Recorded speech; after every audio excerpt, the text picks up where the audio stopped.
Hello, everyone, and welcome to Tim Howard the Rabbit's Facebook page and review, a two-dimensional thought-compressed perspective of the inner self to be reviewed by myself as the existential self inasmuch completely looking into myself. When viewing this timeline as like a video or movie, the psychological aspect and reflection brings a cognitive awareness to the self as the broader view of the self in review, a form of consciously perceiving all depths of dynamic thought easily on the cognitive surface of the mind versus the incredible energy to exert in the dynamic of real-life momentary experiences to balance the depths of the human psyche in the heat of the moment of survival in real time if you shall create one for your own. I always wanted to have my own radio and television show many years ago as the minister of the scream back in the day in my time at 89.5 KCFV, the wave of the future, or the wave. Now, in the far future of the early 21st century, thanks to Facebook and other social media platforms, I can create my own timeline customized to provide myself with an experience of learning and memories that are priceless and protected during a time in history where anyone can share anything to anyone in a vast, globally connected world of communication. It reminds me of the thinking, it used to be a new world after the 80s, in a time when music and movies were free to be creative and unprotected before new world implementations became new standards. This is a then as now, once in a lifetime opportunity. In the beginning for me, Tim Howard, social media was originally intended to be a volume strictly of only my own life experiences coupled with arts and entertainment as a tribute to my life and whomever may enjoy my life, especially focused into my creative content and blog commentaries originally intended for an online radio and television style show to be broadcast onto a professional channel as it grows, until that changed into a personal format of sharing the vast creative and newsworthy creative works of other artists and journalists, informing and inspiring the world with incredible media as the true inspirational informative outlet of the world collective, bonding algorithmically, giving credit to those who inspire and or reflect shared interest and creativity to better shape the mindset of the world apt to achieve the ultimate IRL/Web3 bridge experience and system integration to better serve human prosperity equally, globally. As time progresses, the dynamic changes of our existence and current reality yielding the consequences through winds of change, sociological impressions petrified by activism, public opinion, and politics, coupled with the history of Section 230, became a beacon of light into the dark tunnel of what is publicly considered the rabbit hole of the internet, led me to become the rabbit. As an online avatar of thyself, Tim Howard, the rabbit, through a timeless perspective of reviewing my own life experiences coupled with all the inherent influences I recall throughout time into a stack of programming delivery, bundling personal experiences and content created by myself and other artists or journalists to provide the world with the ultimate experience of memories for both personal review along with a programming simulation, to view as if my timeline were to become like something of my own radio and television station while sharing the work of others I appreciate. Interacting and reflecting with Facebook is absolutely interesting and rewarding, both personally and analytically, changing the entire mental perspective capacity of what it means to think of thyself, Tim Howard, the rabbit, as being able to view myself as if I were my own superstar average human being, inserted into the programming inasmuch enjoying the layered position of being the programmer, director, creator, writer, producer, and my own best friend as Tim Howard, the rabbit. In closing, the takeaway is the simplest of understandings.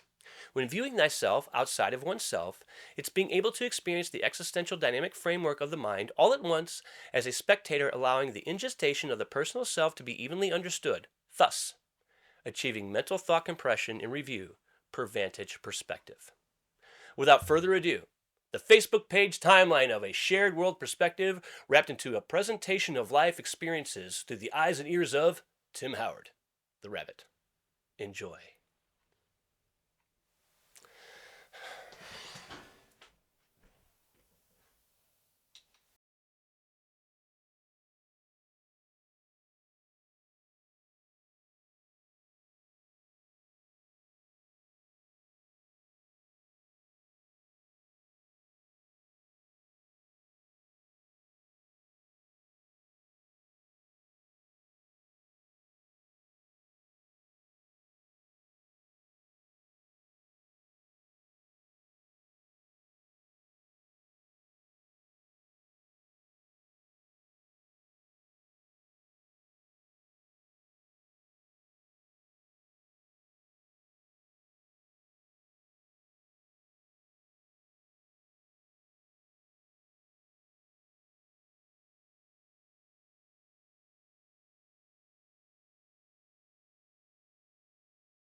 One of the best ways to drain people's energy nowadays is via the internet. This woman is an astrophysicist. Actually, this is not how space works. Read a book. Now I just wait for the comments to come in. Hey, can you mansplain any louder? Yeah, sure. These are all different accounts that I have set up. The energy you get this way isn't quite as pure, but if you do enough of it, it'll fill you up. Shanghai sucked. Where was the Chinatown? Jason Mraz is just too weird for me. Jesus actually hates horses. Childhood obesity, LMFO. When they call you a dumbass, you know you've got them. They called me a dumbass. Women are getting too tall. Yeah. You can drain their energy via social media without having to even be near them. That is racist. You're correct. It is. Oh, yeah. Yeah. Yeah. Oh, they hate me. It's surprisingly simple to get total strangers completely furious with you. They should get a life. One of the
that had I love a chicken that had no bones.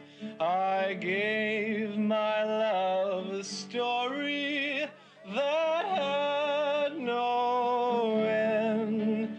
I give.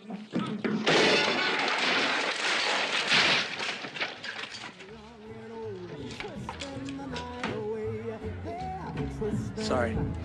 I love a chicken that had no bones.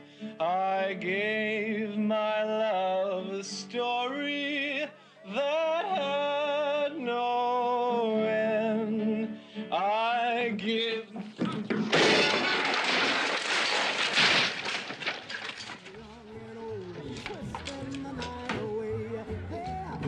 Sorry.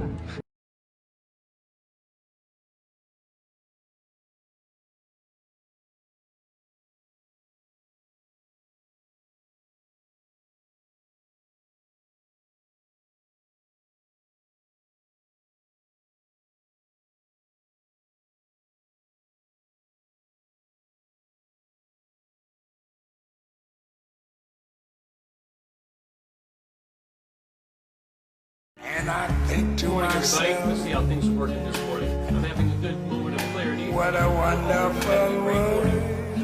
Running around on the internet and seeing how things are working. Putting out good narratives. I see skies of blue More things keep working out better. More and things clouds keep of white. here. That's all I really The wanted to see. bright blessed day, Keep going to the office. dogs say goodnight. I'm trying to reconnect. I got one with And I think to myself, either way. More things are still. and I think to Good morning, everybody. myself, Let's see how things are working this morning. I'm having a good moment of clarity. what a wonderful. Good news. Good morning, everybody. Time for another blog and more good news. Throughout all the rest of the older videos, I've been talking about ROIs. I've had all this urgency, asking for all kinds of things to happen, and of course, pushing all kinds of algorithms to better my life and make sure it betters the system so things trickle down to work for me and everybody else. It's always been a constant evolutionary process, and for myself, my independence has been going better than ever, and my ability to accept and be kind of responsible, at least the best that I can, as well as mature as I can be about it, is going exceptionally well. So on a personal note, this has been the greatest thing ever as far as being in a position to constantly be transparent and always stand for new and better things, so that way I can always take on new horizons. The better I treat myself, I know the better I will do, not only personally in life, but when it comes to business, another reason why it's so important, it all reflects the same. So I'm going to keep doing the best I can to treat myself better so I can treat everybody else better and to be calmer and cooler, because I just simply feel better. On top of that, I'm steadily meeting more new people that are making me feel better about myself. They're being honest, they're being nice, and that's the greatest thing of all. So I really appreciate that, and always looking forward to constantly taking on new connections, and along with strengthening existing ones, and hopefully reigniting ones that haven't been around in a while, long overdue. So that's number one. Number two, this whole time of, transparency and getting rid of the discrimination, the whole war on discrimination, all these old systemic wars, these legal wars, it's just really making AI checks and balances work better and better and better. I know that there was a, sector of certain parts of the system, if you will, that wanted to see one AI succeed over another. Every group has to support the AI they represent and the technology that represents their entity, their structure, and who they are. And who they are is whichever entity at the time I'm talking about. So there are several theys who have, the ability to have AI and the ability to control it. So for myself, this evolutionary process and being very transparent, something I never planned on doing before, of course, throughout history, it's steadily paying off doing the work, because not only will it, of course, keep helping revolutionize law in the right way, and both medical health, of course, algorithms of being able to filter out behavior patterns, language patterns, especially so it cannot be weaponized against people who don't understand it and don't know about it, do not know about it. I like to say don't know about it, so it fits really the narrative on the emotion. That's kind of why I use some improper English a lot of times, because to me, it actually has more of weight and bearing sometimes with the lingo. So in this time, now it's steadily not only is AI collaborating with the business sector, the tech sector, the government sector. Now here we are a few years in to layering. The ROIs that I talk about, the return on information, the return on the investment of information, if you will. All of this is coming back, especially emotionally aligned and in the right place. I love what I'm seeing constantly in media. More and more and more stories that I did not see reflected in the past, at least especially the timing of the stories and the attachment, along with a lot of people coming forward and just talking the way that they're speaking and coming forward. They're sharing a lot of the same similar structures, of course, above and beyond and different than my life completely, which is incredible. People who are now sharing their experiences and stories that I can never have because I am not these people. So there's no way I could ever begin to have their experience or compare to it. It's just great to see that more and more people in general, in all different facets, all different sides, of all different types of backgrounds, whether it's cultural, ethnic, personal, identity driven, whatever the narrative is. I'm just really, really glad to see such a well-roundedness in the way the delivery is on all types of stories and coverage, because that means that the movement, as far as journalists just sticking together to do the best that they can to grab the most true data possible, is happening. So I feel so good on that level, because it's what I want to get to next that I'm have even more good news about. Now, this is why this fight has really starting to pay off, and it's no longer a fight. Now I can call it a contribution, a collaboration.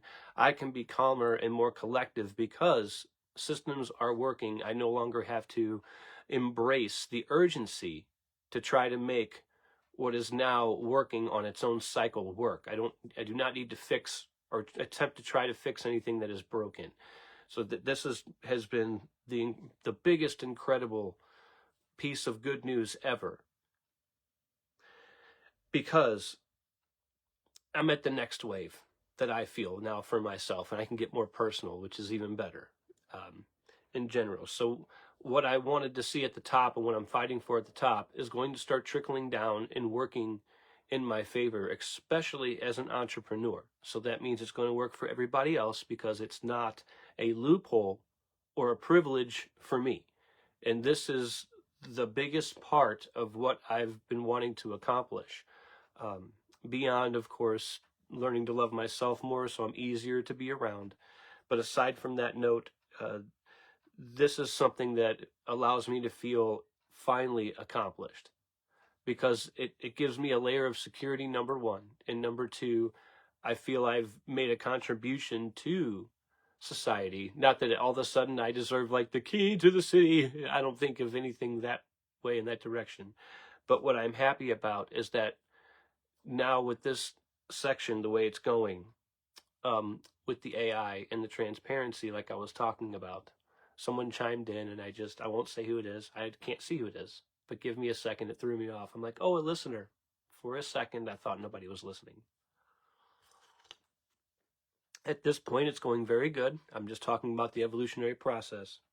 And right now, when it comes to AI, what's going to trickle down next, where the hard work is now paying off, this is where all of the blogs and the urgency, now that it's getting past the point of having a whole lot of return on the reflection of the right stories, the right psychosis, the right psychology, all the things layered into place. Now I can look forward to transparency, working legally with CBDCs for my next model. What's getting ready to happen next is another wave of court cases. What's getting ready to happen next is something that is very volatile. And so this is where now what may seem hypocritical from the past is going to work out very well, because I'm not just protecting, like, say, a few people in a few places mentally in my mind while trying to get what I want. This is where, okay, grandfathering. I'm not seeing enough now of the talk about who is going to be grandfathered, right? Because now that the good things are working, okay, for example, everybody, with what I've been asking for, now there is checks and balance with AI. There's no longer one AI that won, that, like, say, the government controls and like everybody else fell down. So there's no more fear factor.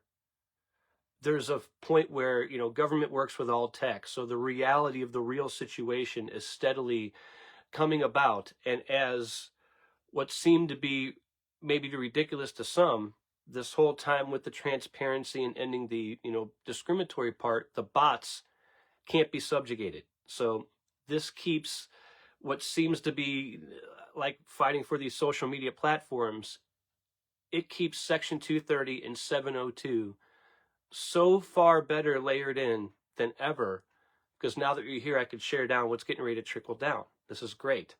So now that this achievement has happened, there is a layer of AI. The ability to pass through, okay, the copyrights, the liquidity, and the property with CBDC, along with the rulings that just happened with Bitcoin, things are getting straightened out so far that thanks to these existing platforms, number one, myself, along with what I'm talking about, I can steadily move forward with one account. I do not have to hide behind another phone. I do not have to hide behind another persona. Even if I choose to have that, I can, but I don't have to do that now. I can use what I'm paying for. Like right now, I have Norton and LifeLock. I still love Bitdefender. I only integrated the two because I want to cross-platform my footprint, number one, for security purposes. Number two, Norton is based in the USA. I'm in the USA. Number three, I want LifeLock. And now that my footprint is across all these platforms, I'm getting past the point where what was traditionally embarrassing and or really not appreciated or kind of allowed, if you will, as socially acceptable, it's being monitored by bots more so than people. So it's not, so someone, a human being is no longer able to express any bias. So I'm able to be more honest with myself and more respectable. And at the same time, instead of the bots working against me, which what would have happened a few years ago, now by the layers that I'm seeing, which has to do with the media stories that are being reflected all at the same time, because there is this symbiotic relationship happening between the way people are talking, the way the law is trickling down, the way people are no longer being discriminated against as far as on paper. It's not a perfect world, but because this is happening, for instance, my devices are working better, and the chances at me going out and doing anything and it not crossing into my professional life while using the same phone, the same account, all these same things, it's working. And then if somebody actually sees me, well, now they're the ones that once again have my information. So it's no longer about, oh, look at what this person's doing over here, over there to a human level. That can't happen. And number two, on a legal aspect, it can't be used for special interests or certain forms of psychological support for one group over another. It can't be used for discrimination. So that solves the old argument with the bots. That makes it so much more powerful now because I'm talking about CBDCs. So this means that from top to bottom, on a global level, all the way to local, aside from the politics, on just the money end alone, the US dollar can't be in contempt as a CBDC in its operation globally, and it can't hurt the US economy. It can only make it grow stronger. And this form of what I'm talking about next, this trickle down, see, it's about what's happening with the tax code. All right? Whether it was admitted or not, what I had caught 4 or 5 years ago, it was when I kept doing my taxes and realizing that, with all due respect to a lot of people who were suggesting what I should be doing, I kept finding all these red flags with the tax code. And I kept questioning myself and going, okay, well, even if I can get away with it, and even if people who say that and they know what they're doing, these people legally know what they're doing, this is legal advice to a degree, not from anybody out there who knows that I've actually sought legal advice. I will say, any lawyer, by the way, before I share what I'm going to say next, has never told me to do what I'm going to talk about. It was others' advice from other legal people filtered through, and I can't prove that the legal people they've talked to.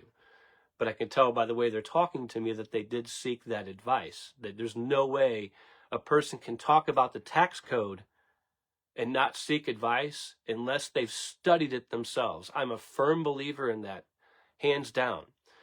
So, like the reason why I'm making a blog this morning and why I'm working on myself so much and getting past the urgency is because it all plays a role into how this tax code is going to play into things, because I'm now past the point to where, remember, for those who are still watching, I have a business model that requires supporting the economy, both artists and corporate, whether it's broadcast, whether it's a trade show, whether it is intellectual property of a major corporation, which could be any sector, that is what I do. It's always the goal. And I'm coming from, an industry 20 years ago that was destroyed on the sound level. And I've been doing a lot of corporate audiovisual ever since. And I appreciate it.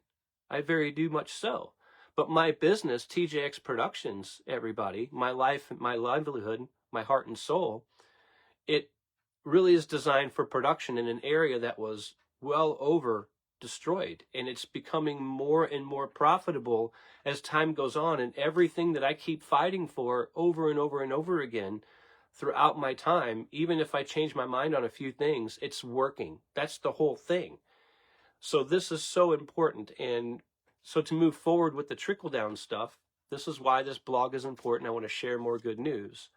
So I plan on now, what some are so afraid of, like the whole world take over the digital dollar. No, everybody. Being able to pass through the copyrights and the patents.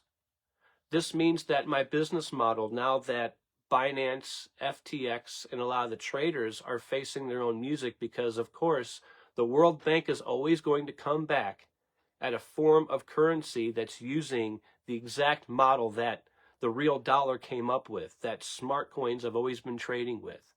And I don't care who on the planet says they know more.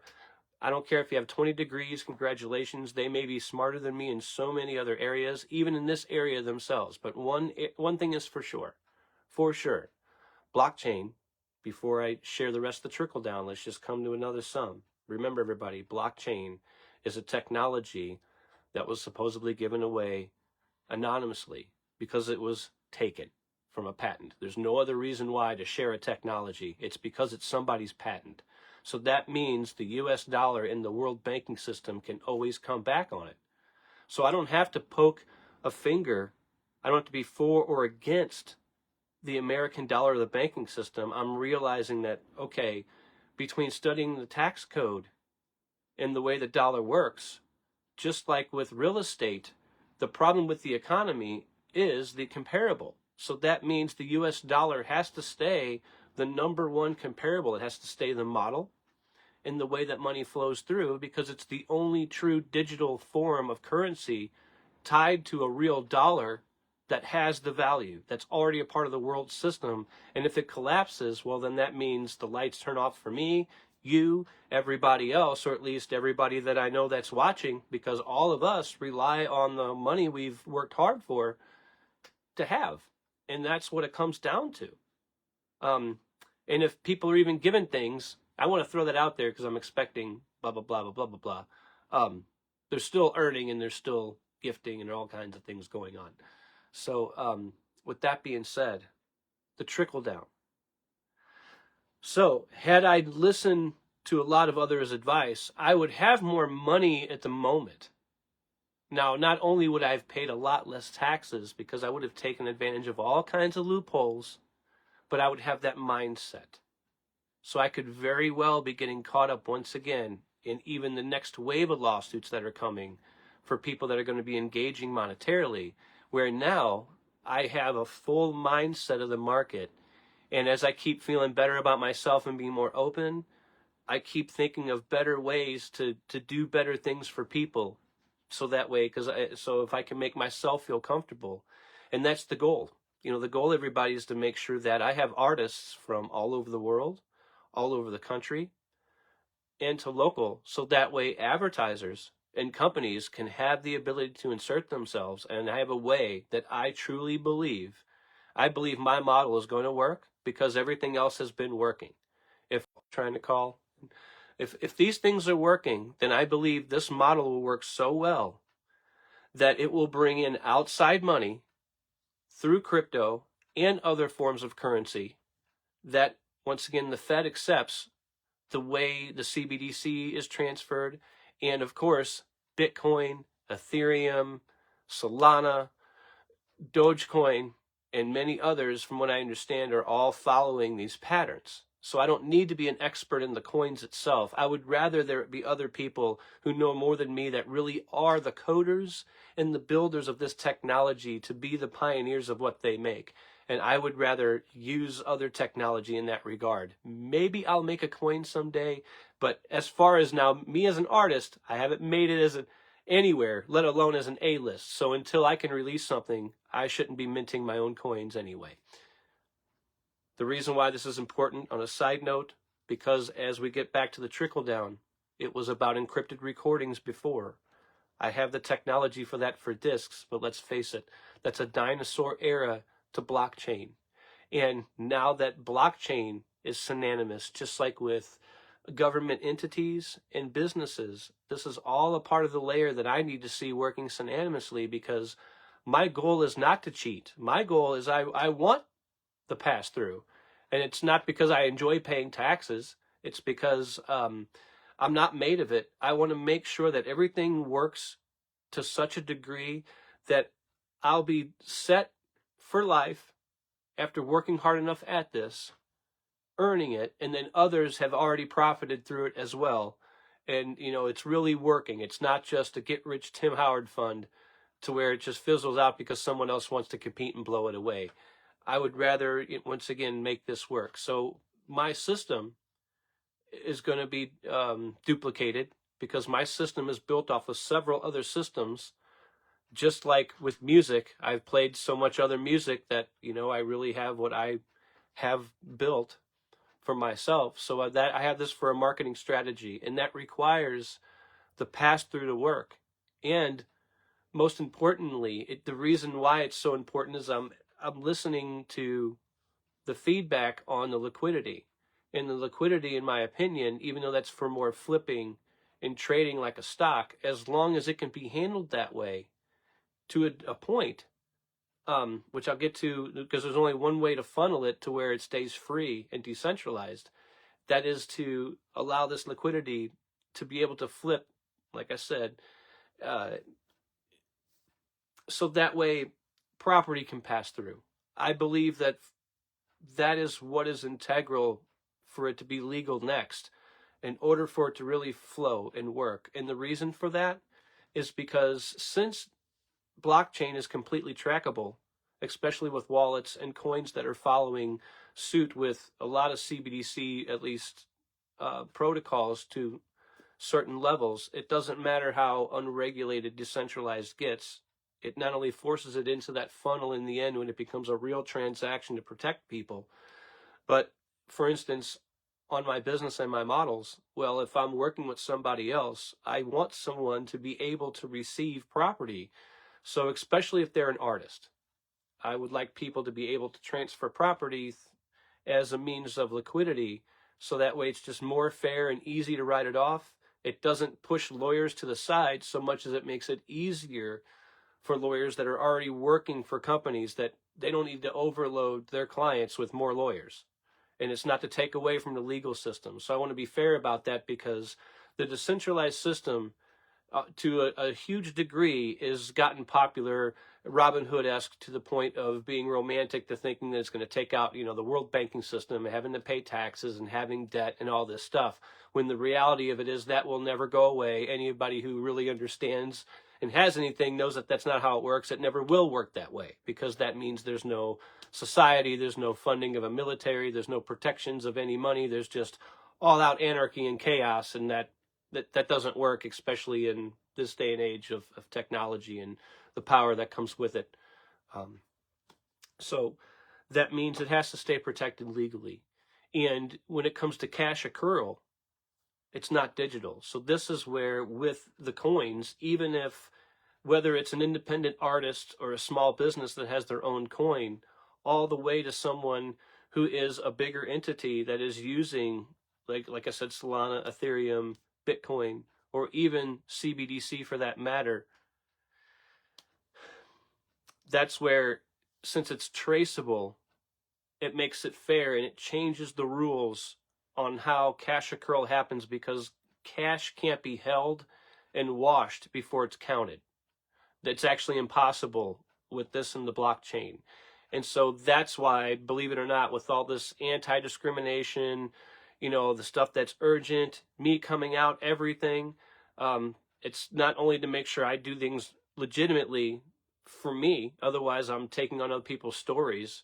So not only does it make it real and legitimate, so it's not just a big activist ploy, but it makes sure the AI works, so it's protecting, like I said, these cases coming next, because the more and more we have less discrimination with it, the more the bots, once again, can no longer target humans, and there can't be falsified police reports, there can't be swayed or skewed court cases. So that forces lawyers to no longer rely, unfortunately, on the older loopholes. So this really protects a lot of lawyers, especially even, from being put in a position, because, I mean, how many lawyers are put in a position, right, in a sense, by the client to have to do what they have to do, and they have to make loopholes happen because sometimes the client doesn't care. I hate to say that, but that's true. It does happen. Most of the time, though, I believe it's really confusion. I think that it's just what I have seen with the washing and everything else, because that's where I go back to the bad, references. If I were to keep using certain advice, or even try, I shouldn't say keep using, if I were to use certain advice that I've wanted to use, I'd have more money, and I'd get away with it. I don't make enough money that the government wouldn't care. But that, like I said, it puts me in that mindset, and I'm watching people get in a lot of trouble, and I'm saying, no, you know what? This is what it takes. And I will stay on the right road with this right mindset. And no, I'm not submitting to the government. I'm in the free world here in America. I'm using the system as it's designed, and it's working. The government's not woeing to me because I'm somehow a political minority all of a sudden for coming out either. No, not at all. Like I said, the president hasn't called me. So what is going on is that every single time I attack this filibuster and I use social media, it's just a matter of saying it. Even if I get side railed into the gutter of social media, it doesn't matter. If I put out the right thing to say, it will get reverberated, and I'm seeing that. But I didn't need social media for that, without being rude. That's something that I've learned in sales. And it was when I couldn't get anything done for the longest time, because I kept getting frustrated for years over and over again, especially with the public, because not only am I frustrating to be around when I'm not happy with myself, so inevitably, not only am I causing that problem, but I'm also at the same time not able to get people to do things I need. It's not to control everybody, it's to get an environment to work. So people aren't freaking out and people are happy, because it's about entertaining people, and not just as an entertainer on a stage. Being a bartender, being a server, being a custodian, being a door person, being a server, a concierge, all these things are very, very, very important, equally important. It all works hand in hand. So especially when I'm hard on myself, that's when I have the hardest time with the public. So I have found that over the years, I finally got tired of going, okay, if I'm not going to win no matter what I do, because like myself, do I want to listen to anybody really? No, I want to take my own advice. I want to be right. Don't you?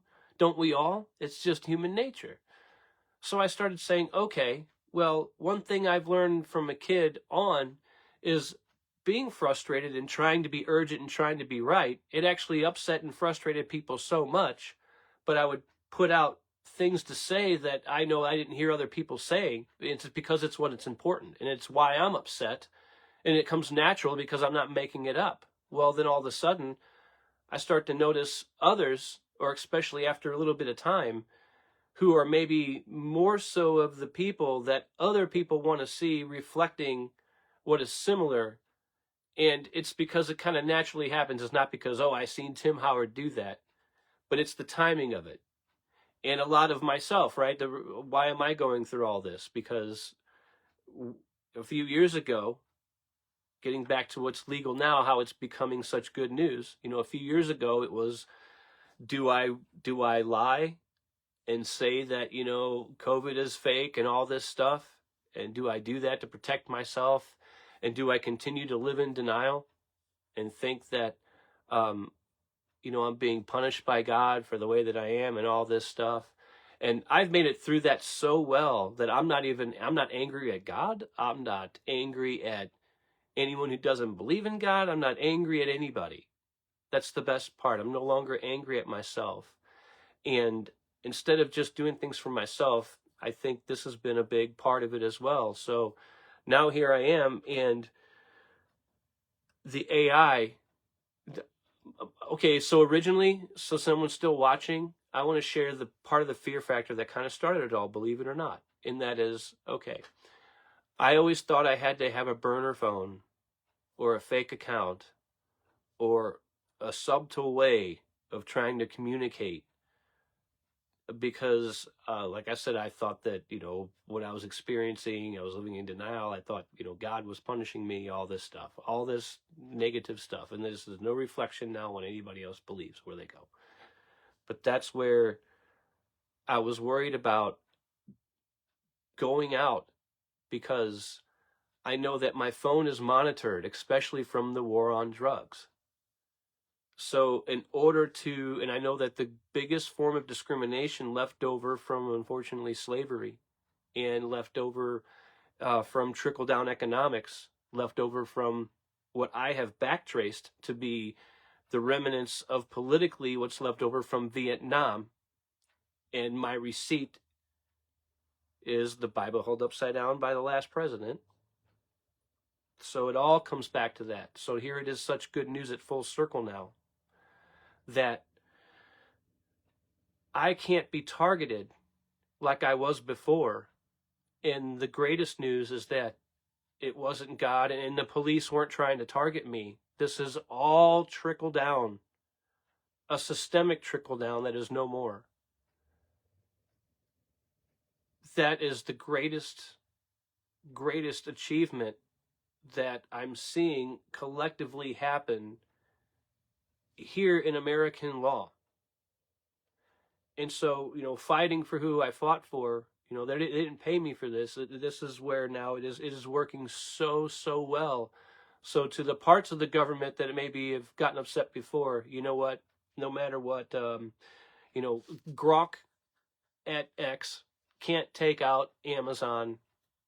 No one can take out ChatGPT 4 or Microsoft. And Facebook is standing strong with a code that took out everybody at one point, at an evolutionary point, right here, right now. I'm here uninterrupted.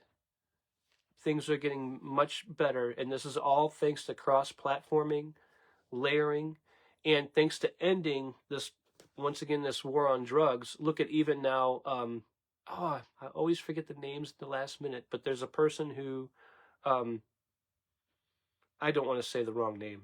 I really don't. I don't want to be rude. But he's a person who is an ex-drug dealer. He has a lot of tats, really cool person, and he is now coming forward about experiences, and he's here in the government. So there is a wave.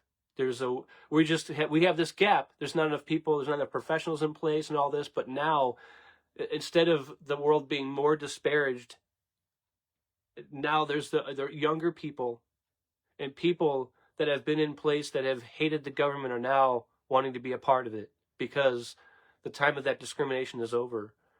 And now, look at what's happening across the world.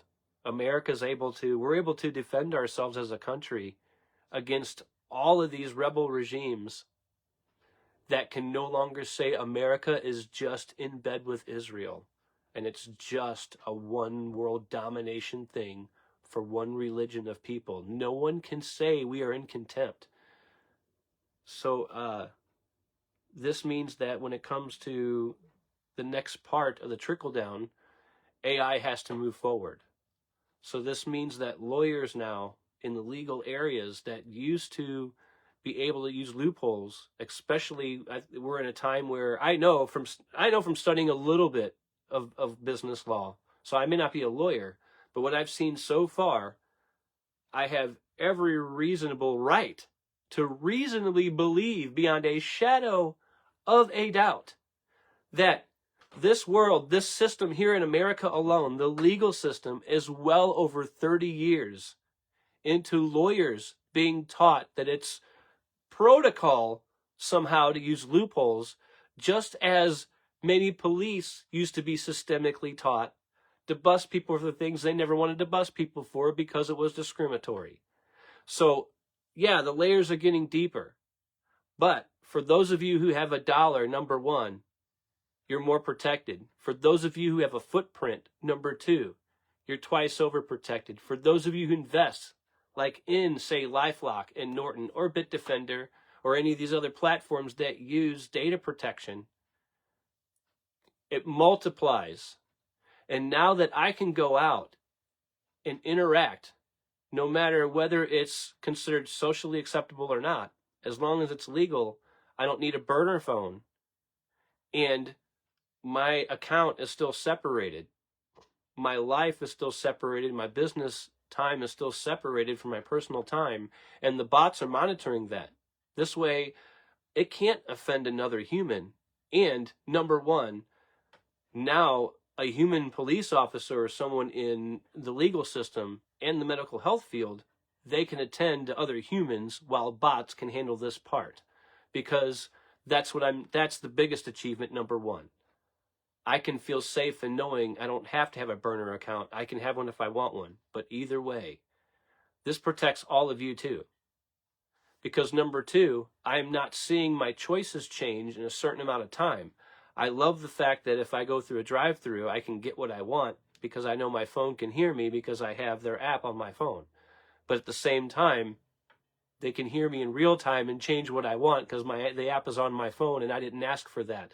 So the next part, everybody, is like when my routers were getting hacked years ago and it was driving me crazy and family crazy. Well, guess what?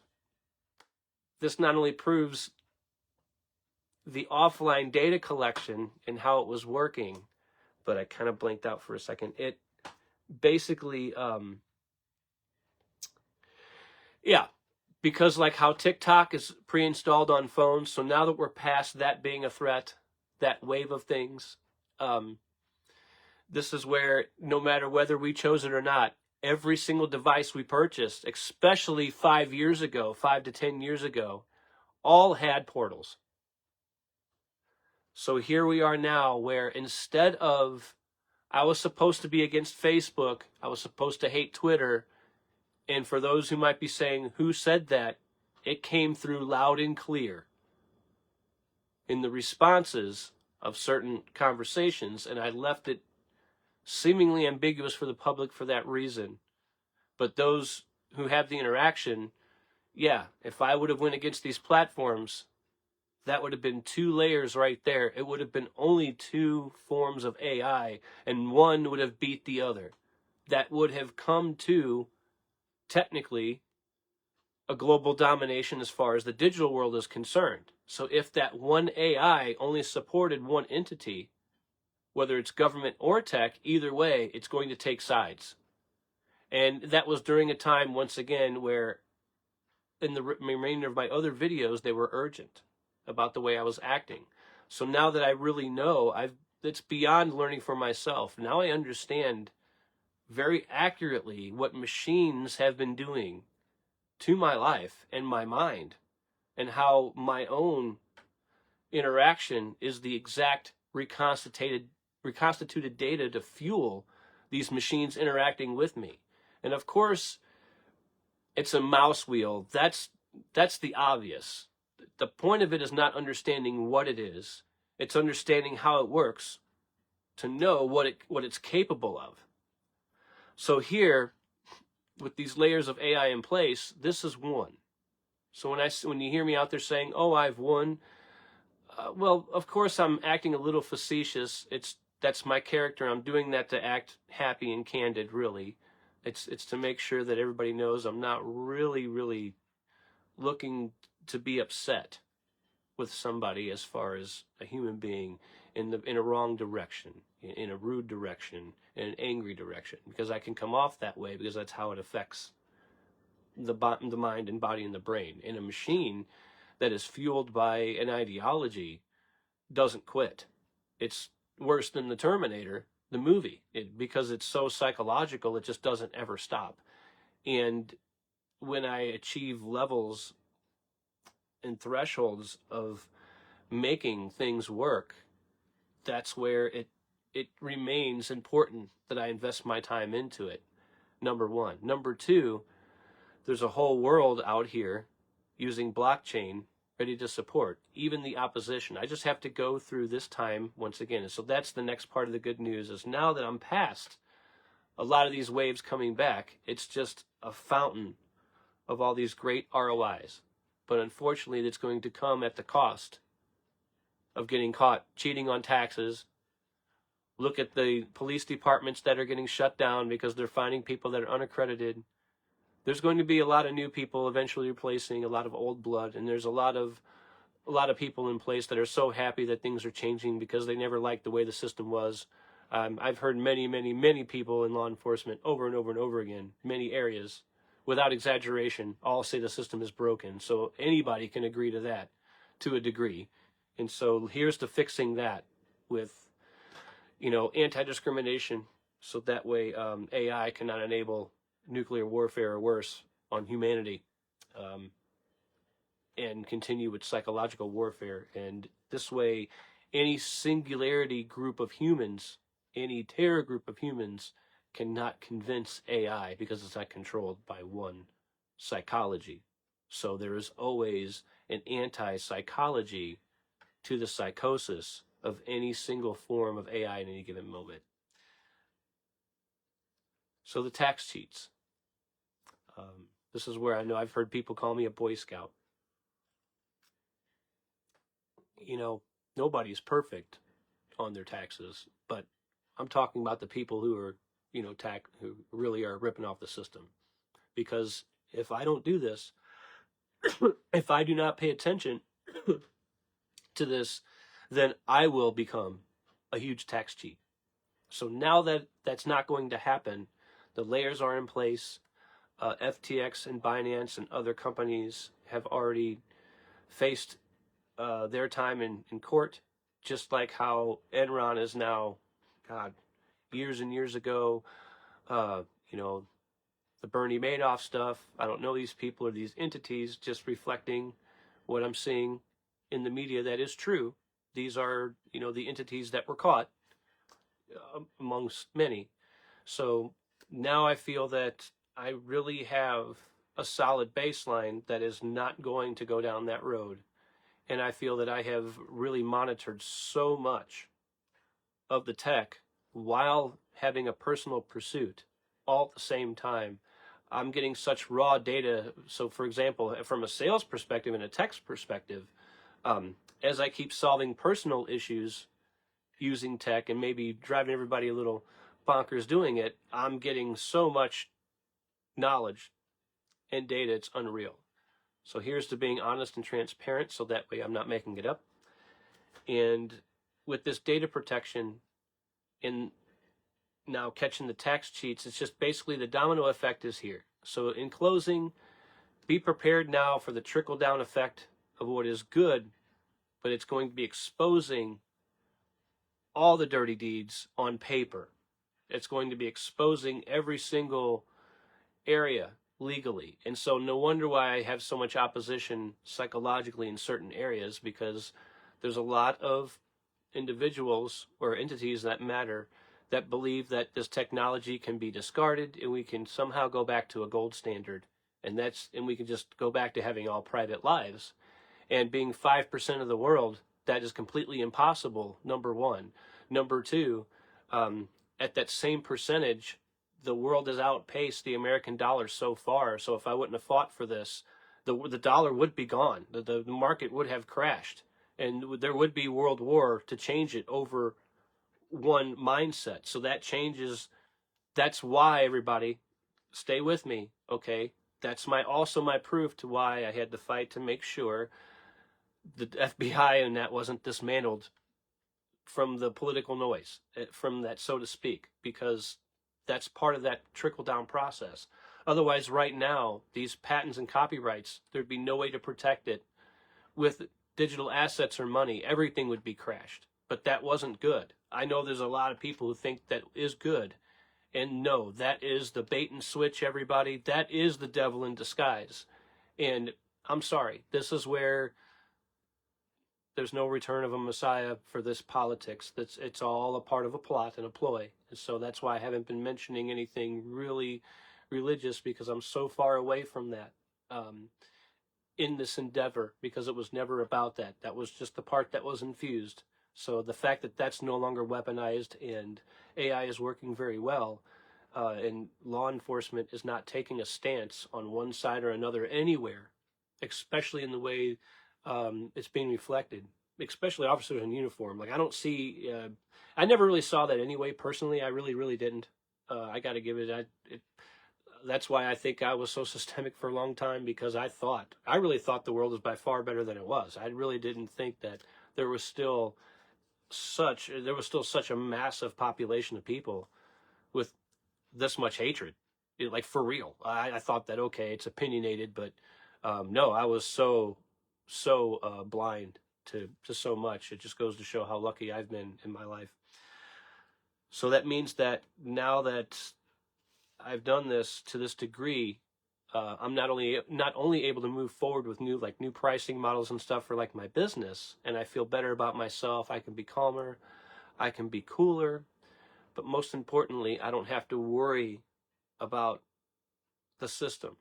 I don't have to worry about cheating it or hiding it or flipping it or presenting myself a different way, just like I don't have to worry about hiding my identity anymore. Well, I don't need to hide the way that I make my money. And I don't need to tell everybody how I make it exactly or how much. That is my own personal business, just like all of you. But there's a point where, okay, if now that it's working the way I'm asking it to work, well, that means that, of course, I've integrated banking and everything else into a digital utility means. So that means that all of these means have to be protected, and then all of my business dealings can be seen. And I'm planning on using the transparency to my advantage. So anybody else that comes through, they are protected as well. You know, whether it's, once again, an artist or a business or a charity or a personal endeavor that just happens to fit the bill.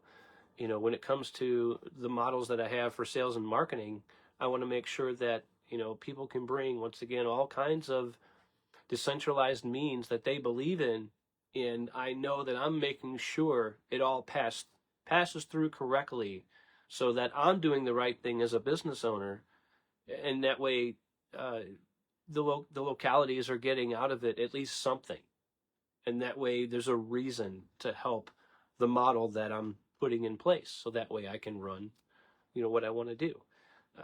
And it's going to be at a certain level. So it always comes back to it being important, to why I'm having to make a blog right now, beyond just trying to say that, hey, everybody, I'm doing better, much better personally. So that's why it's personally better. For some of you who are watching, I won't say who, you know, when routers were acting the way they were years ago versus now, night and day difference. Night and day difference. And of course, with this level of protection, I now also feel much better. I feel I can calm down and do a better job and not panic on the job when it comes to streaming and doing my job on the internet. Not so much as a blog, of course, but paid streaming. I feel I can trust the servers, the ability for it to flow, and for the customer to be able to pay for it, because that's what I'm worried about. I mean, I don't want customers getting, you know, hacked. I don't want my customers getting ripped off. I don't want any of that. I want it to be a safe place, no matter whether it's all ages or not. I want to be able to always address any part of the market. So that means always, you know, giving people what they want.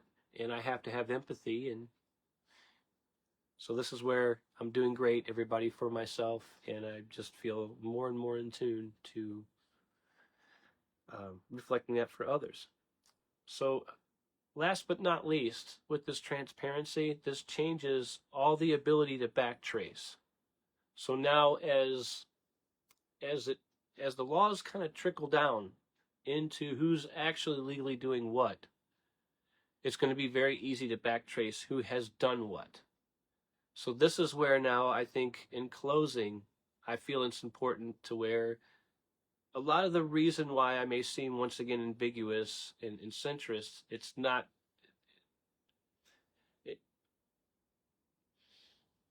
how can I put this without saying it a way that I regurgitate the way I say things? Of course, it makes it easier to be able to all of a sudden have a stance at any given moment, because I can say, oh, I'm centrist, especially identifying as a transgender male, right? So now I can just say I can be wherever I want to be, or at least it gives that implication to a lot of people. Well, number one, no, I promise. No, at least for me, without speaking for anybody else. This is why in another world, if anybody right next door, so whether I'm Tim or Timmy to whoever I am to anybody, I'm still the same person.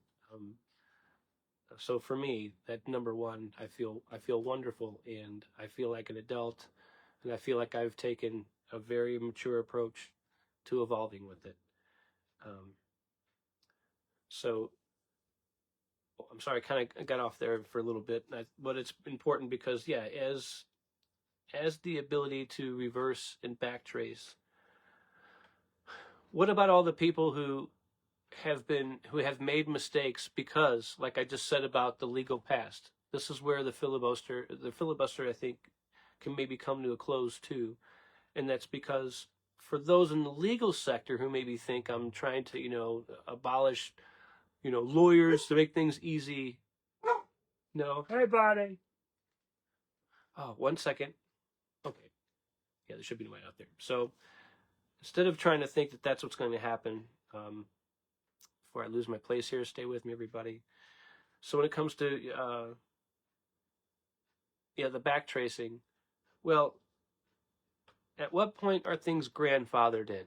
At what point are behaviors grandfathered in? So, for example, okay, let's go to now, real quick, January 6th. Let's go to specific. I've been very open and specific about Michelle Obama being portrayed as Michael and not wanting to persecute the person who showed it to me, even though I know that no matter what, because of the reality of what's been happening in the world, our ability to be creative together and our friendship will never be the same. But I care about this person because this person has done good things for me and has continued to do it even when this person has disagreed with the way that I think and feel. So my goal was to be fair in return about that, because to me it's very adult to respect that. And I feel good doing that, because then otherwise I'm carrying a grudge over the way somebody thinks and feels, and this person doesn't hate my existence. They just disagree with the way I think and feel and identify. And once again, that's part of the reason why I came out, because now none of these folks can ask me ever again or worry if and what that I am or what I'm thinking or what I'm doing now. Okay, I'm open, So as this backtracing all happens, all these things come about, just like the people who had access to a lot of this media. So this is where I take such a centrist approach, because here I'm at the forefront of being online and communicating and really doing what I can to diffuse what's happening before January 6th, not knowing that it's going to be January 6th, but to diffuse what's happening, because it kept happening as a snowball, from All Lives Matter, and then dipping down, and then of course COVID, boom, everything just exploded, and then into the world situation. I feel that, like with the rioters, that's where I say, okay, to be fair, because I've had a voice, and beyond just protecting myself or being centered, I feel it's very justifiable to say that I've I think only the people who are violent are the ones who should be prosecuted. Only the people who really did get violent. Everybody else, were they not confused? The people who showed me this media, even if they have hate for who and what I am or represent, even though they don't hate me, did do they really should they really be prosecuted for things, or should we just start fresh? Because this person wasn't violent. Now, close, but hey, we were all weaponized at that point. A few years ago, I remember it was unbelievable, the constant of it. And I thought it was rough before that peak had happened. So now, of course, this is a good blog. Here it is, still at the good news of things, right? For those of you who are watching, that's part of the reason why I've kind of recontacted a few people in the way that I have, because whether we all were able to go to the police together or not, it got solved. The job did get done. So whether or not a new agency gets created, yeah, I was fighting for certain things, but it was because of that. But really, in the end of it, whether we were actually communicating or not, the ability for a bot to do this is gone. And it's because I know there's at least 4 layers of AI I mentioned. So that doesn't even count the AI that's out there that I'm unaware of, or anybody else for that matter. So that's also important. That means that the interaction I'm seeing, it is with the human beings that I've been talking about. And the reason why I've been talking about that, why I've been talking, and why am I bringing it to a close, because now I'm finally at the end where I have enough of a receipt to prove that everybody, this is the end result of our phones being recorded when not in phone conversations. And Wi-Fi mapping. All these technologies, it's not paranoia. It hasn't been. And I am past the point of allowing it to make me insanely afraid and paranoid, because that's what it was doing. But it wasn't paranoia. I was in fear. I was in constant fear. And I could not describe it. I couldn't begin to understand it. And up until, once again, I realized it was AI and machines, I thought it was the universe. And I thought it was spiritual. So it took a hold of everything that I lived my whole life for, on top of now I'm feeling much better because the whole trajectory of the war has changed. Real quick in the end here, Jesus didn't return, and the USA is not with Jesus Christ to support Israel in wiping out a genocide of people. So as far as what I was raised to believe, regardless of who says right or wrong in teachings, I don't care who brings out any Bible or holy water, preach away, throw away if you will, throw at it, whatever, blah, blah, blah. Am I hating on you? No. Hey, I still love the priest in St. Anne. I still love a lot of people who will always have faith and belief in these areas. So, hey, no hate there. I'm just making what seems to be ambiguous in those statements, because it comes down to I'm finally past holding on to those things because I was raised to believe that, and because of all the near-death experiences and the health and all that stuff, that it was a part of the return of God and Christ and all that. So I'm so far past, but it was because of these real experiences that enforce the ability to hold on to these values and belief principles that are really related to, unfortunately, discrimination and war. And I wish I could have realized more earlier. I knew it. I always did really know it, but I was beating myself up thinking that, oh, I'm wrong. Who am I to be against this? This is right. I am wrong. I have to learn. And come to find out, no, I was right in my heart. But did I know enough? No. So when I say I'm right, that doesn't mean I think that, oh, I knew the whole time and I'm right, all of you are wrong. I don't mean it that way at all. Not at all. Of course, I was so uneducated and uninformed in so many areas that I felt obligated to hold on to a certain mindset. So that's why I'm so forgiving for those on a personal level, like I said, who had, like I said, the footage of Michelle Obama and other things that I've seen. I just say that once because out of anybody, algorithmically, I knew if I talked about her name and talked about the video, that eventually I'm just adding to the weight of catching that production so it can never be produced again. And the more verbatim I give to it, it's my words. So even if it mirrors what others are saying, I'm still going to say it a little bit different. And that gives more of a footprint and more of a coverage to all those who are also saying it. And it locksteps the timing. So I kind of, if I can use that term. So that's why now protecting what technically should get everybody arrested and destroyed and take, America becomes the one world government under Satan. Well, that's not going to happen now. And we have all these layers of protection. So everybody, it's just getting better and better and better. So now here comes down the next wave of things, the trickle down of the legalities and who has really been hiding and burying and cheating. And the question is going to be, who's going to be grandfathered and who's not. And I think there's a broken system.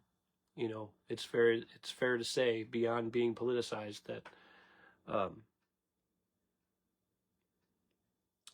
loopholes, if I can be suggested by respectable people who know what they're doing to say that I should break laws and use loopholes to protect myself, and that's what they've been doing, well, how much of that is fair game at being grandfathered in to where certain people don't get cases, not because we want to be nice to people, all right, who deserve to get in trouble. That's not what I mean.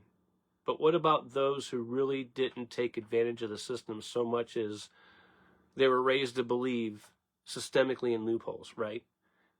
I don't think it's fair to punish every cop if they were serving the system they've been serving, and if they're willing to evolve into less discriminatory measures. Well, then that means that they're good people. They're just doing what they're told to do, and so far, majority of the entire system has done that. So does that mean should all the old cops be put in jail? And I say no. If people are willing to evolve and learn and grow, well, that's the whole point of humanity. And then that's less burden on the system and everybody. There's a whole lot of people who made mistakes. I know I've made many mistakes. Who hasn't? So how come certain... I think I want to just speak on that a little bit, because I've been very forward in a lot of these areas. Because here, like I said, it's going to be harder to cheat the system here soon. It's going to get harder and harder and harder with AI and the digital dollar. But here soon, at the same time, liquidity has already gone so far. That means that real estate, copyright, patent protections, it all comes next with being automated in the legal process of the CBDC. So for those of you who are watching who understand music, for well over 24, 25 years, I believe it was 1999 or 2000, or DRM, Digital Rights Management, fully allowed the ability for music to be legal in court. As far as across the board, globally, every entity anywhere, you no longer had to show up with notation and staves to prove your music. So what used to be a loophole for record labels to steal music, like when people used to send their music into record labels and nothing would happen, and or all of a sudden the popular artist at the time, they all of a sudden make their own version of those songs that were sent in, It's because the companies could put it into legal notation, go to court, and steal your music. That's part of the reason why I'm fighting for all this, because that's what's happening in the crypto world. So if the last president, having nothing to do with it or not, this isn't politics, everybody, if somehow politically that person succeeds in dismantling the government to a certain degree and somehow reinstitutes more of a gold standard, that doesn't help in any way, shape, or form. That causes the domino effect to payola and all these other areas to spiral backward into where there's more Al Capones coming back. There's all kinds of harmful media, and people like myself and others can just be legally silenced. There can be another war like Vietnam and worse. It just goes on and on and on. And then there's no way to protect the digital assets, which means the banking system can collapse because a lot of it is digital and built on smart coin. A lot of people do not realize that. I know I didn't until I did corporate taxes, and I'm fighting for all this. Until working on all this, I didn't understand it. I thought life stopped at my own paycheck and my own bills because that's all I'm responsible for. And it's like, wait a minute. If I don't keep fighting for what I'm doing and make it profitable, then I'm expecting someone else to put me to work because I refuse to just give up in life. I've got a mouth to feed, so I need to go to work and pay bills, and I can't live off my family. So I'm just utilizing this time the best that I can. And it's working, like I said, for the trickle down. So this is where, once again, AI monitoring, it is a must at the baseline level that it cannot be discriminatory because it's now looking into finances. So now that the war on drugs is over, which is now going to be the greatest fuel for more and more people being new police officers and all kinds of things, and the existing police officers having it even better. They don't have to take calls that they don't want to take anymore. It's getting so much better on that note. It's just a matter of getting through this time of adjustment. So with that being said, here it is, the good news. Whether the coin is decentralized or not, the dollar isn't going anywhere, and everybody, the CBDC, is not only working with Fed, all the other coins following suit, the wallets. There's not only a funneling process to where, once again, any decentralized form can establish any value. The world can establish any value. Free market world. Free market. There doesn't have to be America taking over any other government, or vice versa. There doesn't have to be a one world takeover to reinstitute the gold standard. The entire world, all human beings want their own freedom, want their independence. So no matter what, it's human nature for the stock market to promote what people want. So in this time, everybody, and for those of you still watching, that's why I seem a little ambiguous at the same time with the gender identity part of it. It's because not only am I going to be open for the bots to work, but for those of you out there, for my own mental health and healing, and to protect others, to give back, and to say that I've learned, that's why I did fight rigorously to make sure that gender identity and sexual identity is separated, and that sexuality is taken out of the books in schools, and that it should be only sex ed in high school that these topics are talked about. And I fought for that, so that way everybody's fully protected, and that way it can't come down to affecting the law any further, and it can't be for a true activist purpose. And so far, that's the last part of what I'm seeing. And by the stories this morning, not only have I seen now for really almost 6 months solid, definitely in the last 3, but really 6 months solid, I've been seeing one story after another where it's, for instance, okay, I put out a narrative because it's important and it's urgent and it's real, so it's not made up or whatever, and it has influenced the rest of media, or other people have heard it in the public. And just like out there in the business world, or even in the bar world, it's all the same. A little bit of time goes by, and then people go, oh, it's ridiculous. And so because I'm being real, it has shock value. So the human thing happens, people reject it, majorly, as they should, because it feels like shock, even though people haven't thought about it, because that's what it really is. And I'm not playing a game. It's because I'm, in that frame of mind, which is bringing out the shock value correctly, which is, otherwise it would be illegal. It'd be a scam what I'm doing. So since it's not, then boom, people think about it, and then they try to go, oh yeah, I can one up you. The ones that actually think about it, they want to one up, because they should.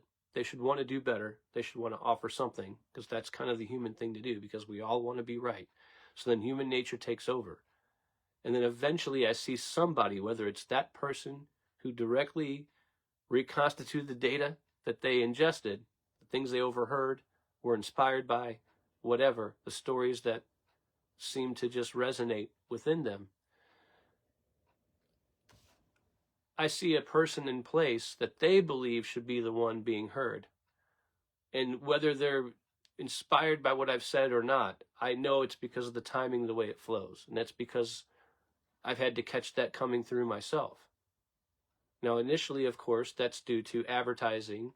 It's due to technology. And my goal is to always make sure that I have the ability to understand how this works, so I can always sequence my editing better, really, first and foremost. And that way it creates a better ingestation of information to a person.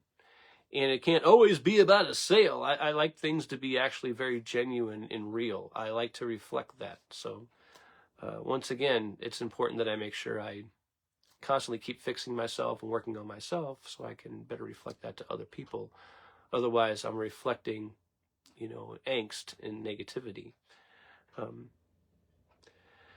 And here, all of that, I truly, finally believe, completely encompasses a nonlinear attachment. So what seems like a big list of things, I just want everybody to know all these topics, all these things, all this time. Time may be linear, but the reality of it is all these topics are really equidistant to how it affects the main point of this evolutionary process with AI and bot monitoring, and making sure that my footprint, my devices, my money, my life, my security, what is legal, is all protected with authentication. And that means that the system has to be stronger, not weaker. So here's to a whole lot less hatred as far as being divided, because I am seeing more and more people steadily being more open and more accepting of others, more than I've ever possibly imagined. When I walked down the street, it was, 3 years ago, I remember seeing vehicles drive by with flags hanging out the back. And this is after, I fought for this current presidency so I could feel protected, which has done an amazing job for me without any personal interaction. And I have yet to see any of that stuff since. And I didn't have to make a police report or cry to the wrong people. I was just open about it. And what traditionally would have led to violence, thanks to the internet, it led to people getting, okay, blowing it off, or at least understanding. And then vice versa. It's allowed me to really get feedback. And there's a lot of people that I've realized, like, okay, even if I'm right in my heart or what I'm thinking, I'm still really misrepresenting myself, and I'm saying the wrong things, and I'm upsetting people. So I have to constantly check myself on that. So I've been, once again, working very much on that. And I feel that as now that I think I'm kind of recycling everything to a good close, So that's the good news, everybody. I feel that there has been a real, true, full circle on the results that are infused now into the technology, in the legal process. It's more so than being talked about and debated, decided in court. It's working, and it's working exponentially fast. So good job to everybody. I mean, seriously, good job to everybody doing that. Number one. Number two, thank you to all of you who have been tolerating me completely. I will keep being more and more open, and I will keep finding a mature way to approach it. And I'm steadily feeling more and more weight being lifted off of my own burdens as I keep addressing them. And it's allowing me to calm down and be a lot less opinionated. The best part, too, by the way, is I'm not feeling a lot of the raunchness that I used to just constantly think about. I used to think, a lot of racial comedy and sexual comedy and all the things. I used to think a lot of it was funny. Beyond living in denial, I used to think that it really played a role and people respond to it. But the more and more I've learned, not only am I not reflecting this because I'm not beating myself up, which means I'm not going to be rude to others, right or wrong, as far as where I stand or believe. But the greatest part is I'm not thinking about it. And I'm just finding it more and more less tasteful and rude. Especially when it comes to being public and entertainment.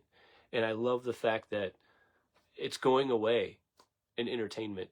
I'm seeing, I don't know about all of you, but I'm seeing more cross-platforming in backgrounds in every genre, and nobody's losing their heritage or their heart or their feelings. People are just being constantly more open to things, and it's taking away this division bell. This these people are on this side of the tracks, those people on those side of the tracks. I think that's the last thing. I don't know why I keep saying the last thing. That's another thing with, let's say, like with hip hop and rock music. 30 years ago, that was two different sides of the tracks, period, no matter where you stood. Now, it's just another drop in the bucket of all the genres out there. And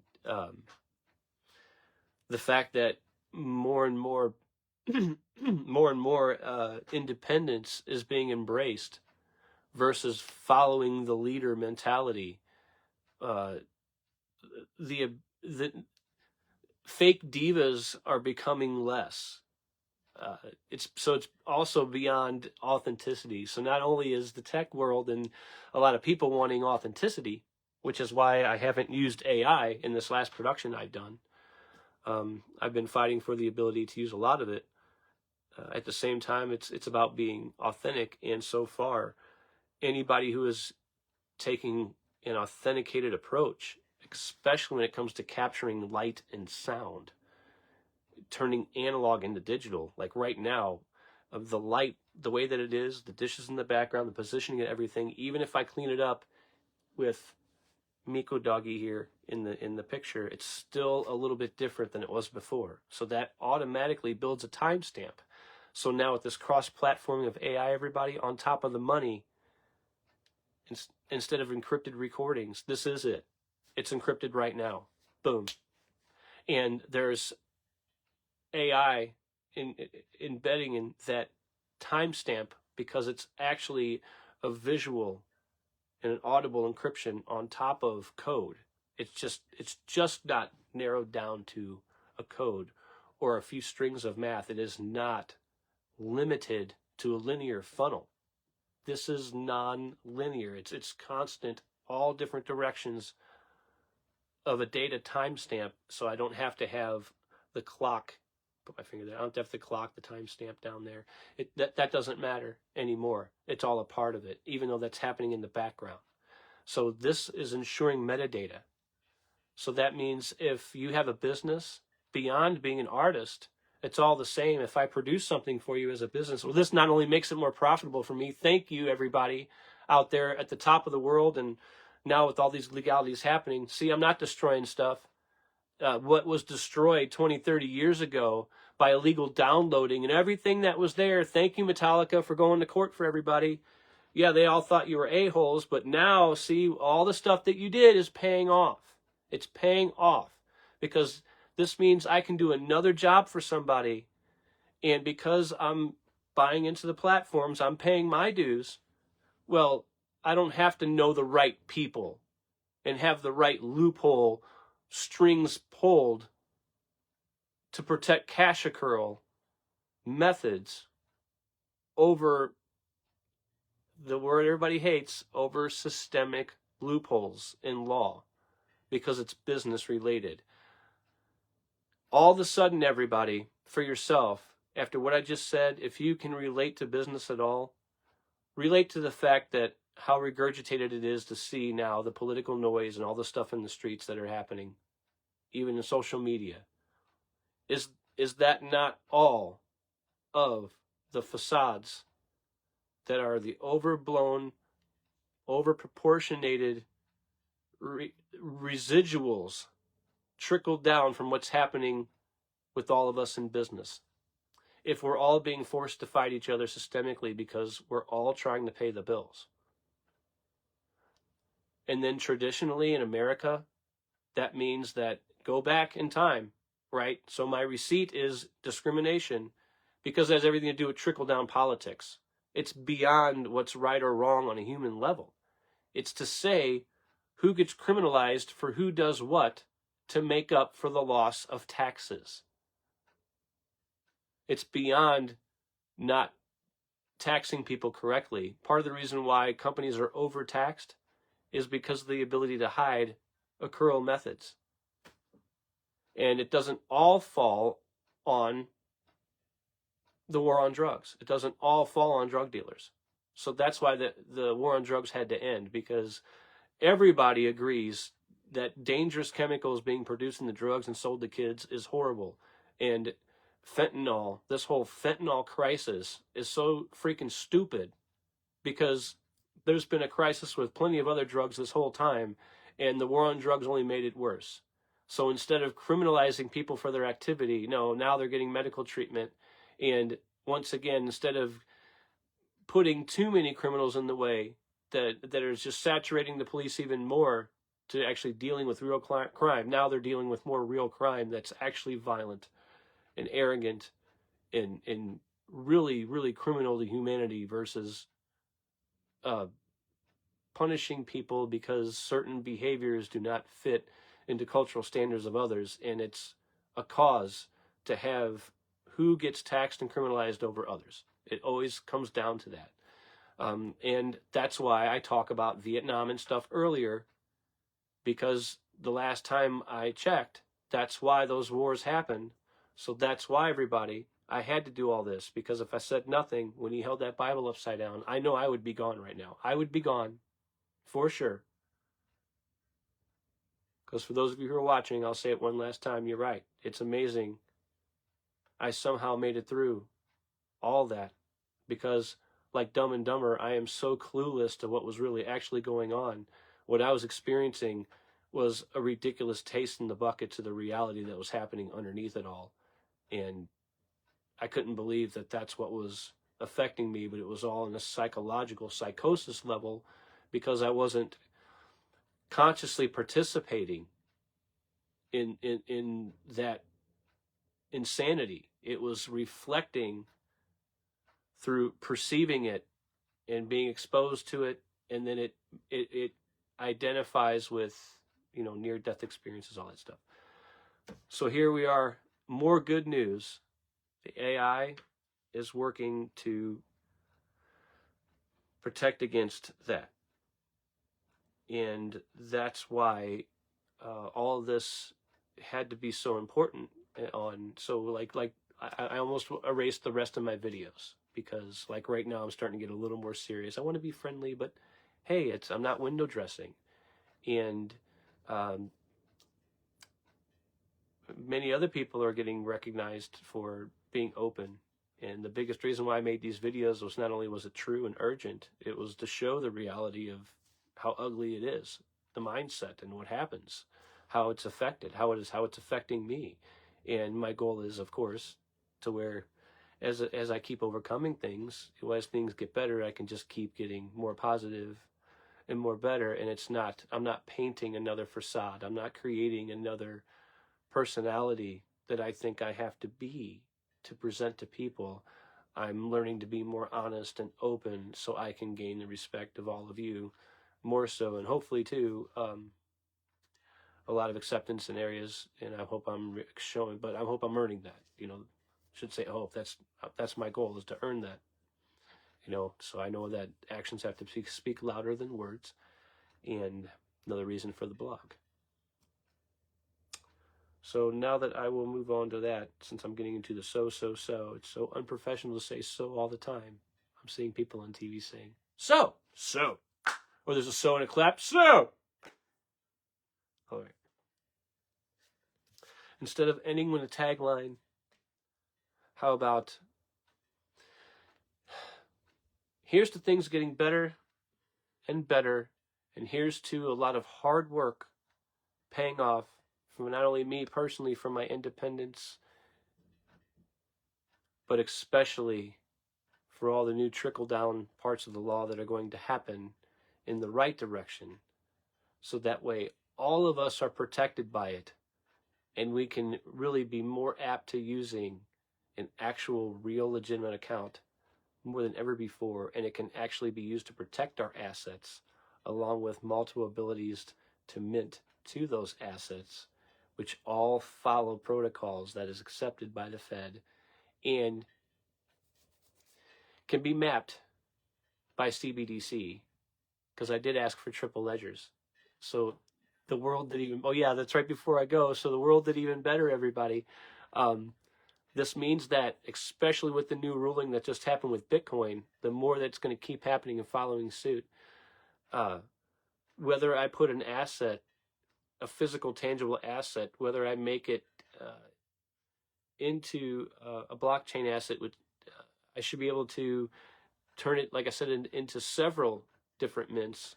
So I should be able to have it, theoretically, I should be able to have the same contract backed by CBDC, which is the dollar, or I should be able to have it right, on Bitcoin, Ethereum, other methods.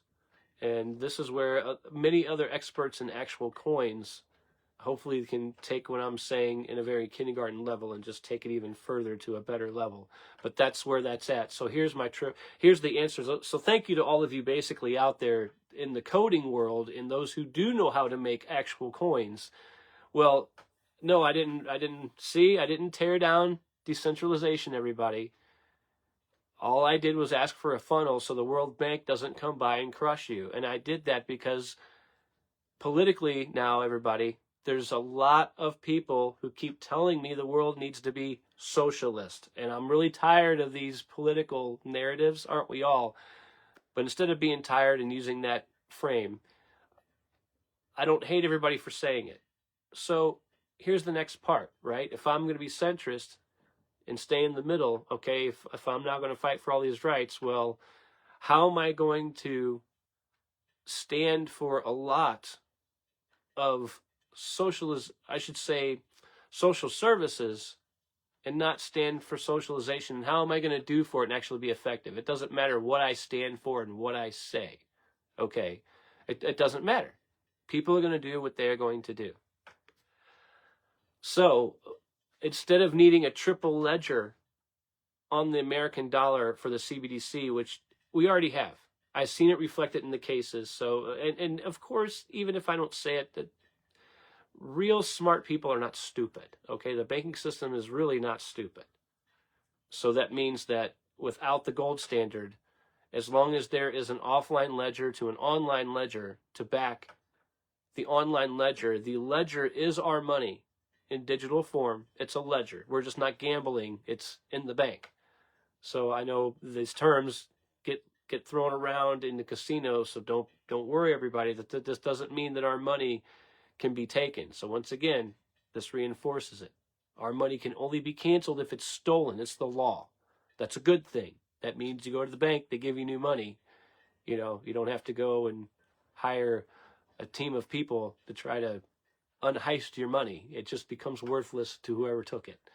So there we go, people. So now, instead of just relying on a triple ledger CBDC, that was the fear of the decentralized world. Everybody, like with this ruling that's happening this morning, yeah, I'm pushing these buttons to make sure that these cases happen, because I need to make money and I'm struggling financially. So I've got to see this technology like it's got to roll.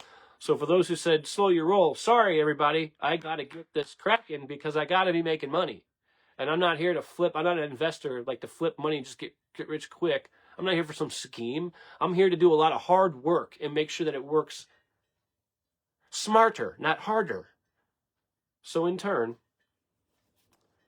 I don't have to rely fully on the triple ledger. So for those of you watching, this stops a one world government without socialism. It means that as long as any decentralized coin can follow a world banking structure, even if it's taking away from some of the US dollar being in circulation and some of the world banking money, they're not losing. Because like taxes, it's all traced. A percentage is still going there. That 15% global minimum, I wanted 5%. But that minimum, once again, not only protects us from multiple taxes over and over again. That's a flat deal that happens. There's your flat tax. So we got flat tax. We got money that can be recycled if it gets stolen.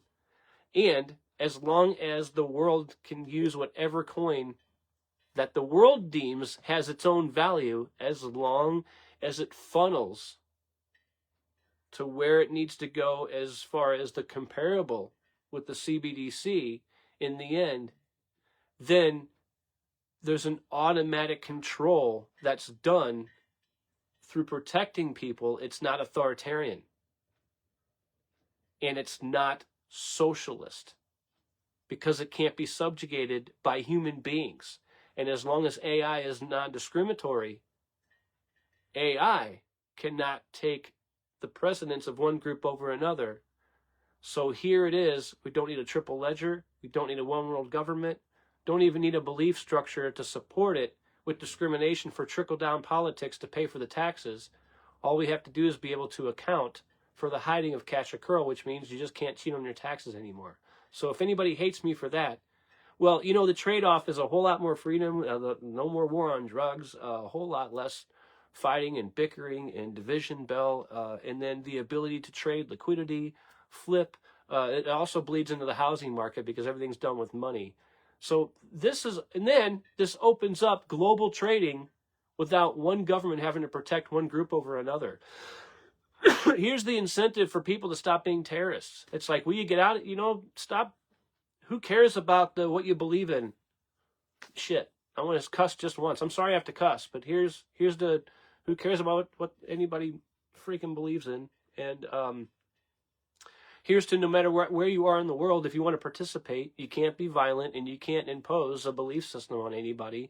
All you can do is be able to be a part of that economic situation. So for the final part of COVID, everybody, well, that wave did work. So now that the rest is done, what seems to be a hindrance, well, everybody, I didn't win that filibuster, hands down, severely hands down.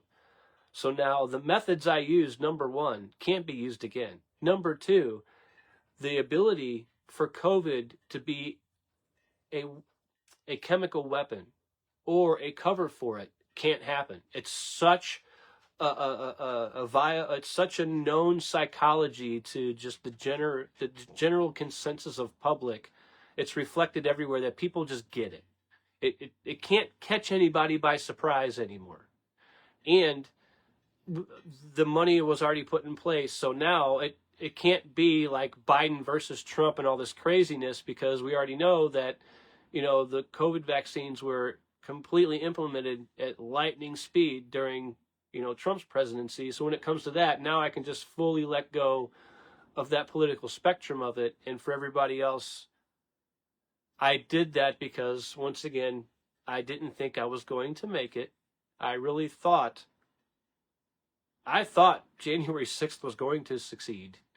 I really thought that the world was going to form a one world government with the U.S. and Israel.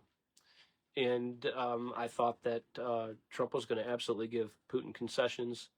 And all that came at the cost of being allowed to be hacked, which is why I was labeled a Russian bot.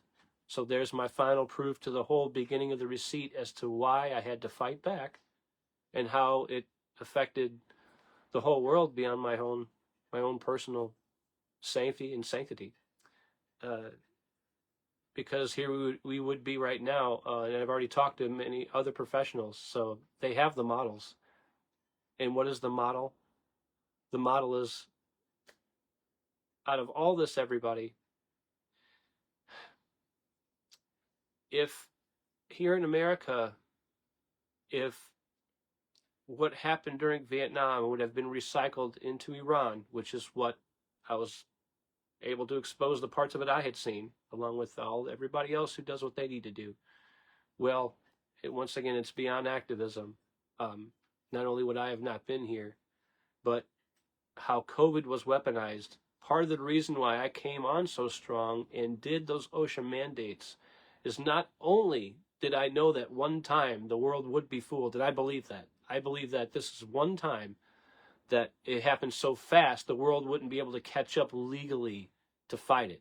And because I had models that proved that, and it really came true, well, not only was it important at the time, but I wanted to make sure that I made it work in such a way that I also exhausted every loophole at the same time. So if I would have been killed, or if I would have died, whether from COVID or from politically, whether a person thought I needed to be taken out and they all of a sudden become weaponized psychologically and they think they're doing society a favor and they find me and get rid of me or whatever, now that's all water under the bridge because people are getting smarter and smarter. But when at that time, well, that's like, this is where I appreciate Eric Schmidt. So when people say, oh, it's political, or you're taking sides, or all of a sudden now you're being ambiguous, like, no. I got him to fight me tooth and nail. And I did that for a reason. Because I knew I would succeed either way. I did. Not to be rude, I did. I mean, I studied OSHA. I get it. And yeah, every company has the right to protect their employees. And I knew that that has not been used. So when it comes to courts, if something hasn't been used, then it just is an idea for filibuster. So I had to get the filibuster through so that way mock trials could happen. Obviously they did. So win, win, win. Number two, Eric Schmidt came back at me so hard, so strong, that now, if anybody wanted to exploit what I did in a criminal way or for political means, I was so deeply accurate and staunch about it to a degree that no one will be able to use OSHA. I did that specifically, and I wanted to make sure I was as hardcore about it so that way legally it would be met into a center. There was no left or right win to any of that, or up or down or anything. It was about, how do I get, number one, as many people vaccinated as possible? How do I get it legal, get it fast enough? And then how do I all at the same time expose the fact that I'm going to use every loophole to do it, because this is how the system can be weaponized all at the same time. And last but not least, of course, had the enemies of the United States military succeeded, well then, I already know with what I had proven with the Silk Road and everything else and what was happening, well, that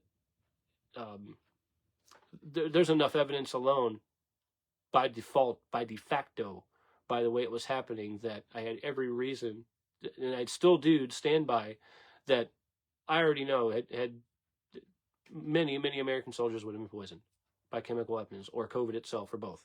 look at the ship of people that got sick. So I want to say that a little bit in closing. I feel very good that we are so far past the ability for this to become another weaponized psychosis that people can react upon into another January 6th type situation or whatever. Like so, or the guy that tried to drive the train into the hospital ship. You know, when I had my 5 red flags, I appreciate law enforcement. You know how they say blinking red lights, because that's what I'm looking for, or what I was looking for was how will it change? Because any narrative that gets put out, it gets exhausted, and then of course it gets changed into a different form, but it still represents the same framework, because language is math and math is language. As much as that seems like a cheap shot or an insert, well, it seems cheap because it is, because it's easy, because it's real. It's that's the difference. So before I start sounding like the old me and start getting all, well, I think this and I know that beyond what I've already done for the past who knows how long. Thank you all for listening. I love and care about you all. I hope you all have a wonderful day. I hope you're all doing better. As always,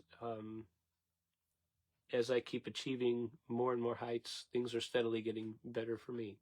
So have a wonderful afternoon. It is 12:15, and now that these analytics are going to go to work, I got plenty of other work to do.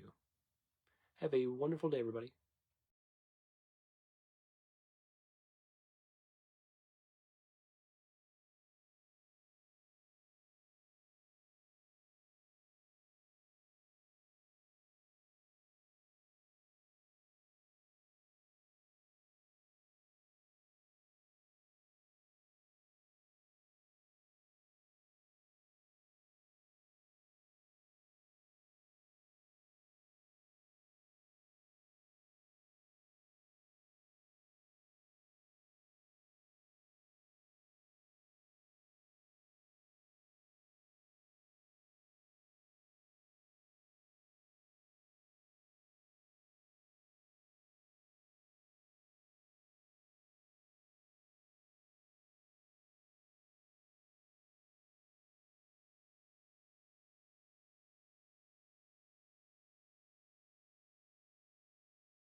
and things are going very, very...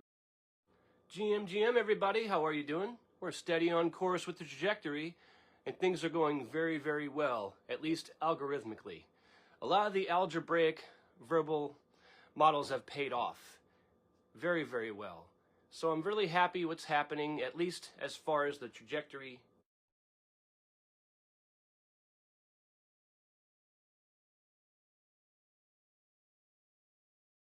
And instead of a tagline at the end, how about see you all later, and we'll catch up soon.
And things are going very, very... GM, everybody, how are you doing? We're steady on course with the trajectory, and things are going very, very well, at least algorithmically. A lot of the algebraic verbal models have paid off very, very well. So I'm really happy what's happening, at least as far as the trajectory and time changing all the way around. So for myself, number one, I have such a vast collection of ROIs that have really just taken me to the next level, psychologically, mentally, especially with education. So I'm extremely happy with that. Number two, I really know where people stand, the groups, what's being put out there. So for sociology, advertising, marketing, especially when it comes to defense, all kinds of things like that, it really is going well with the perspectives, the things that just cannot be taken backward no matter how hard anybody tries. That is really the greatest facet that's been happening. So I kind of wanted to share that because here we are at the end, at least for me, being on non-verified accounts. It's now time to be able to pay for accounts. So once again, win.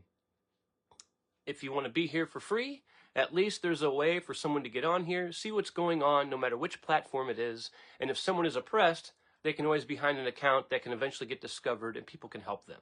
So I'm extremely happy with that. That is the main focus, one of them, really, one of the part of the stacks on that focus in that bundle, to make sure that the focuses in the areas that are lacking, to close those windows of vulnerability and those loopholes, are addressed.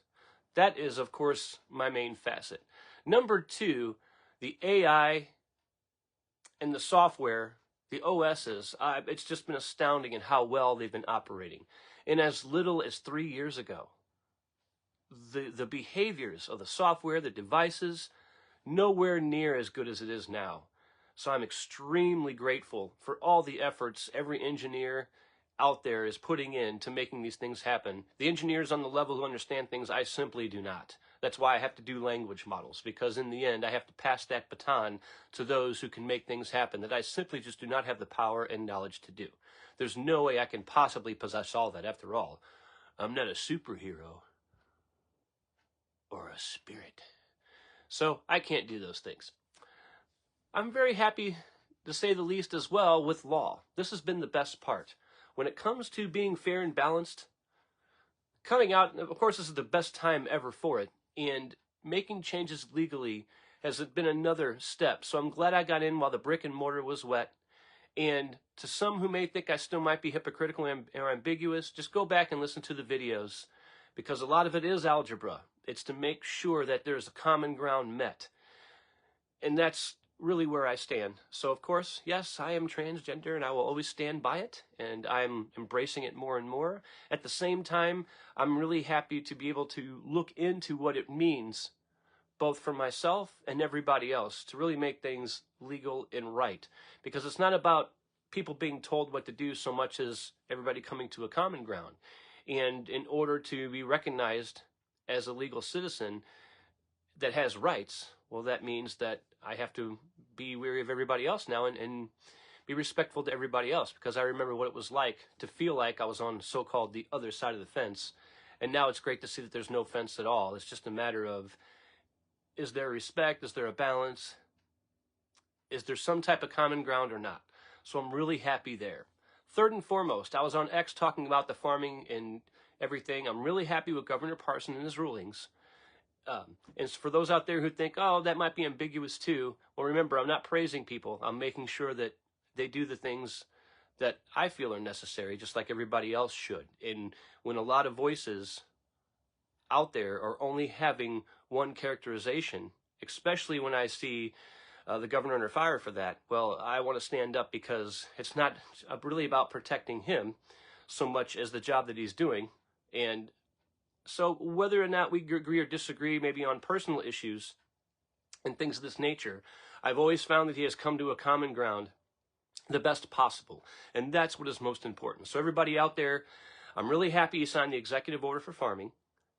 And in the same notion, remember everybody, so some of the posts I put out there, at least on X, it was about making sure that people know the difference between good Russians and the Russian government, good, honest Chinese people versus some people in their government, all of those things.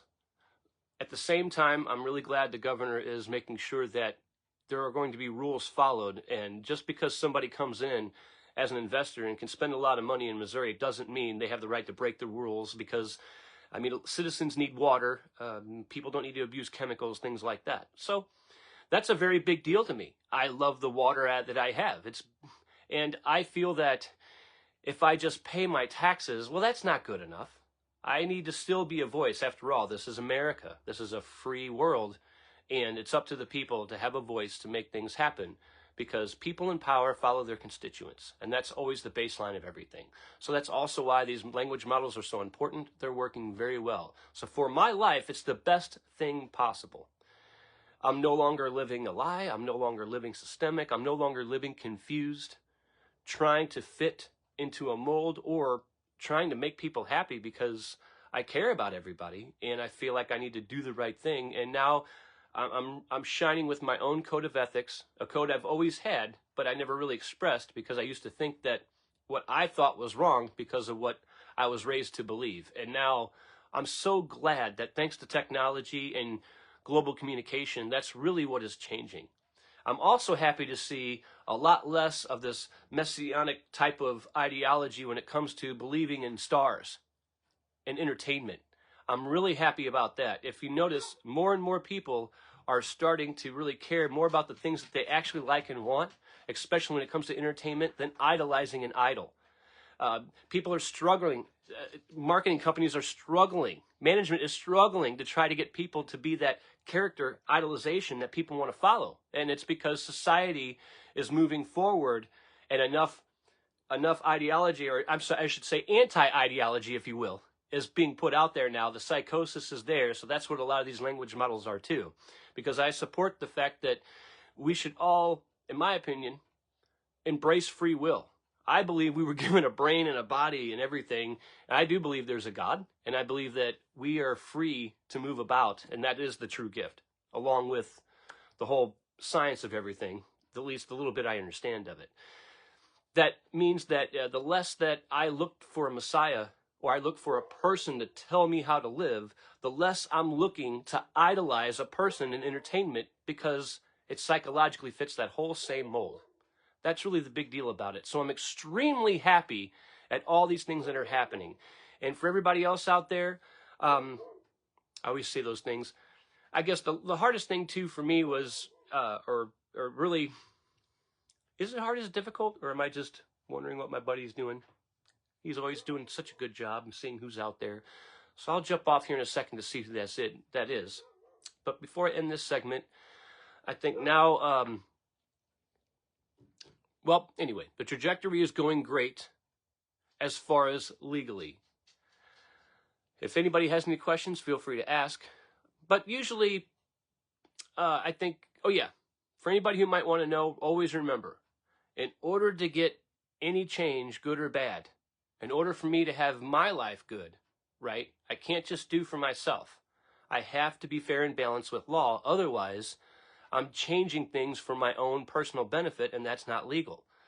That's payola. That's changing things that shouldn't be changed. That's the wrong type of influence. That's what business and marketing is for. I should advertise products away from government and all kinds of things, and I stand by that. So I think the greatest achievement for me was, I'm happy to see that we're living in a time where it's so much easier to be free and open. Now that I'm being so open about who I am as a person, the whole sexual identity, I want to kind of diminish it a little bit because I'm moving so far past those words for myself, and it's not that they go away, but I want to minimize it a little bit just to share that who I am is more important than the connotation, than the label, and what I think I should be. And the last thing I'm going to do is come out of a past of living systemic and go right into another form of it. I'm not going to give up one set of principles just to do the exact same thing in a new set of principles. To me, that's not changing. That's not learning. That's just trading one situation for another. And I feel very fair and balanced. I'm glad that I stood up to say, no, I don't want to see any sexual books in school. They should be in the county library, but to a point. Because is it sexual education or is it porn? And I'm very robust in that area. I love to be open. But I think that, well, yeah, I'll just say I think that, because personally I know, but who am I to say I know? So I think that as open as I am about sexuality and as connected, anything can be abused, anything can be overdone, and in order to have that in my ethics, I need to know that, not everything is completely sexualized. There's a way to have gender identity without being sexualized about it. And that, to me, was key. So that's why when I seem ambiguous about the books, remember, I'm not taking away from adults. I remember what it was like being a kid. And I remember growing up and not even understanding who and what I was. And I'm now learning that all those things that I learned subliminally, I wasn't having a mental illness problem. I was perceiving and understanding all these things kind of in the theta. So I was having what's called the psychosis of all these disparaging things that I didn't really understand because it wasn't just directed directly at me. So it seemed like something existential. And then I always felt like, I was fighting against myself to do the right thing. So anyway, coming out of that, that's why I really stood up and said, you know what, if I'm gonna be here, which I am, saying, okay, I'm a transgender male, I'm going to support anybody who's trans, right, from kids all the way to adults. Well, then I think that when it comes to school, we're there to learn, to have jobs, to grow, to be successful in life so we can support ourselves and others. We're not there for a sexual connotation. So I think it protects LGBTQIA all the way to everybody cisgender, all the way. I think it protects kids all the way around just to say no sex in schools at all. I mean, none of it. If there's a book that has a sexual connotation, it's not taking away a freedom from a kid. It's taking away the sexual identity, which I agree with, because it should be about gender identity, not sexual. So that has been the greatest facet for me, because not only am I hoping that more people who may still think that I'm kind of lost or confused as far as LGBTQIA is concerned, remember, I'm not running around claiming and then turning around and bashing. I just want to make sure that that's fully understood as I close out this video here while I'm at the end of the unverified level of things. because it's to protect trans people.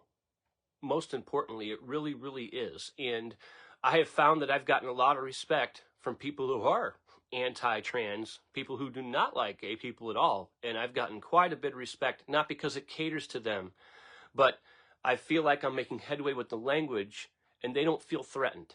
They don't feel like I'm going to convert their kids. They don't feel like I'm going to sell something to somebody because of what I feel I believe. And I've gotten so much support with that.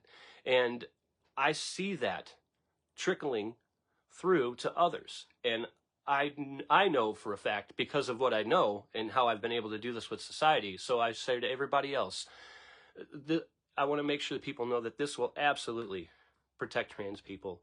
And when I look back to when I was a kid, and with these books gone out of the schools, it's the greatest thing ever, because there's enough time for a person to find out who they are sexually and to take the time. And I know myself, I went back and forth quite a bit, constantly, you know, am I this? Am I that? What do I feel? What am I thinking? Why? I don't understand. I went through that all the way up until past 40. And so at least, so I don't ever want the kids to be stuck like I was and confused. But anyway, now that I've kind of taken that to a full level, I want to just fully share that that's what it's really been about, is finding that fair and balanced. So now, farming, real quick. Another good thing. So I just want to make sure people know that when I seem a little confused there is no confusion. I'm very happy with Governor Parson for his executive order. He's just saying, play by the rules. Number 2, the man has been fair and balanced about everything. He really has been. So when it comes to farming, support where he's at with it, because he's just protecting what we have, flat out. But third and foremost, too, what seems ambiguous, I will still always stand for our farmland, a small percentage of it, to be available for international farming. That protects America and Missouri. That protects farmers. And for the farmers that chimed in on X and says, you don't know anything, yeah, I do, a little bit. I lived in a small town for a little bit, so I listened to a lot of farmers as a bartender, a whole lot of farmers. The smartest people I've met are farmers. Some of the richest people I've met in stores who get shunned by salespeople, and I'll talk to them all day long, especially if they stink, because that means they really do their job and they really do have the money, are farmers. And farmers know a lot about chemicals, they know a lot about the planet, they know a lot about everything because they're farmers. So, when it comes to China, mostly, remember everybody, China's been around for 5,000 years, the nation itself. That's the last thing I had heard, and I believe it. They're growing so rapid that no matter what, a trade war with China will destroy the U.S. It is inevitable because of the geography of what's happening in the Middle East. It will always be a part of that. If we have farming, some farming, not that to the Chinese military, that's why I thank you, Governor Parson. He's making sure that no secret military installation can manipulate the stock market to come in and do a buyout in Missouri farming and screw everything up. That's why I appreciate what Mr. Parson is doing. But let's not forget, with China, and even some Russians, because it's not about supporting the Kremlin. You know, we got to make sure we support good. There's so many good Russian people that hate what's going on. So, but Russia right now, because of the war, no farmland should be sold to any Russian entities. But as far as Russians, let's love them. Let's love them, love them, love them. But when it comes to China, they are the biggest importer of orange juice. Number 1. Always have been. Now, Missouri doesn't sell a lot of oranges, but the point is if some farming is designated for good, honest Chinese businesses, if it's made available, if it happens to be, and not a threat, then that is good protection for all of us. It doesn't take away from what we have. It doesn't. That's a small percentage. So now, when we have these shared interests, it's not submitting to China, by the way. This is ensuring there will never be a trade war again. And the reason why this is most important is while you are here, this is the next most important thing I want to say, okay? There's two options for the future of the trajectory. Either we move forward for a one world government, and I disagree with that all the way around, or we strengthen anti-discrimination and diversity so that way the stock market regulates the planet correctly. All we are experiencing is the ability for people and investors to manipulate the stock market, to manipulate laws. It's a free enterprise world. And even though we have to follow rules of legality, we can't be fraudulent, we can't be taking advantage of people and baiting and switching and all those things. Well, at least most of us. Some people in certain positions get to do that all day long, but AI is really going through with that, and I love you, Jack Smith. So anyway, when it comes to the stock market, it doesn't matter what country is there. This is the only thing that's keeping us from a one world government. So as long as there's no discrimination, as long as we remove what is systemic from our laws, everybody look past the words I'm saying, look past the personal connotations, look past the noise. As long as we finally fix our laws and America becomes what America was originally designed to be, it means, number one, AI cannot take over the world and commit genocide, mimicking the actions of humans that are systemic. That is more dangerous than nuclear warfare, and that is the existential problem. Number two, it means that investors, just like with laws that have been manipulated so long, cannot manipulate the stock market to disable police and military. This is the free world. The global banking system is tied to it. That means that we are not authoritarian. So that always means that when you hear the word loophole, that's exactly what that word is designed for. It's designed to express how our defenses can be manipulated by special interests in the stock market. It's always been that way. And all these other things that are happening, they are facades.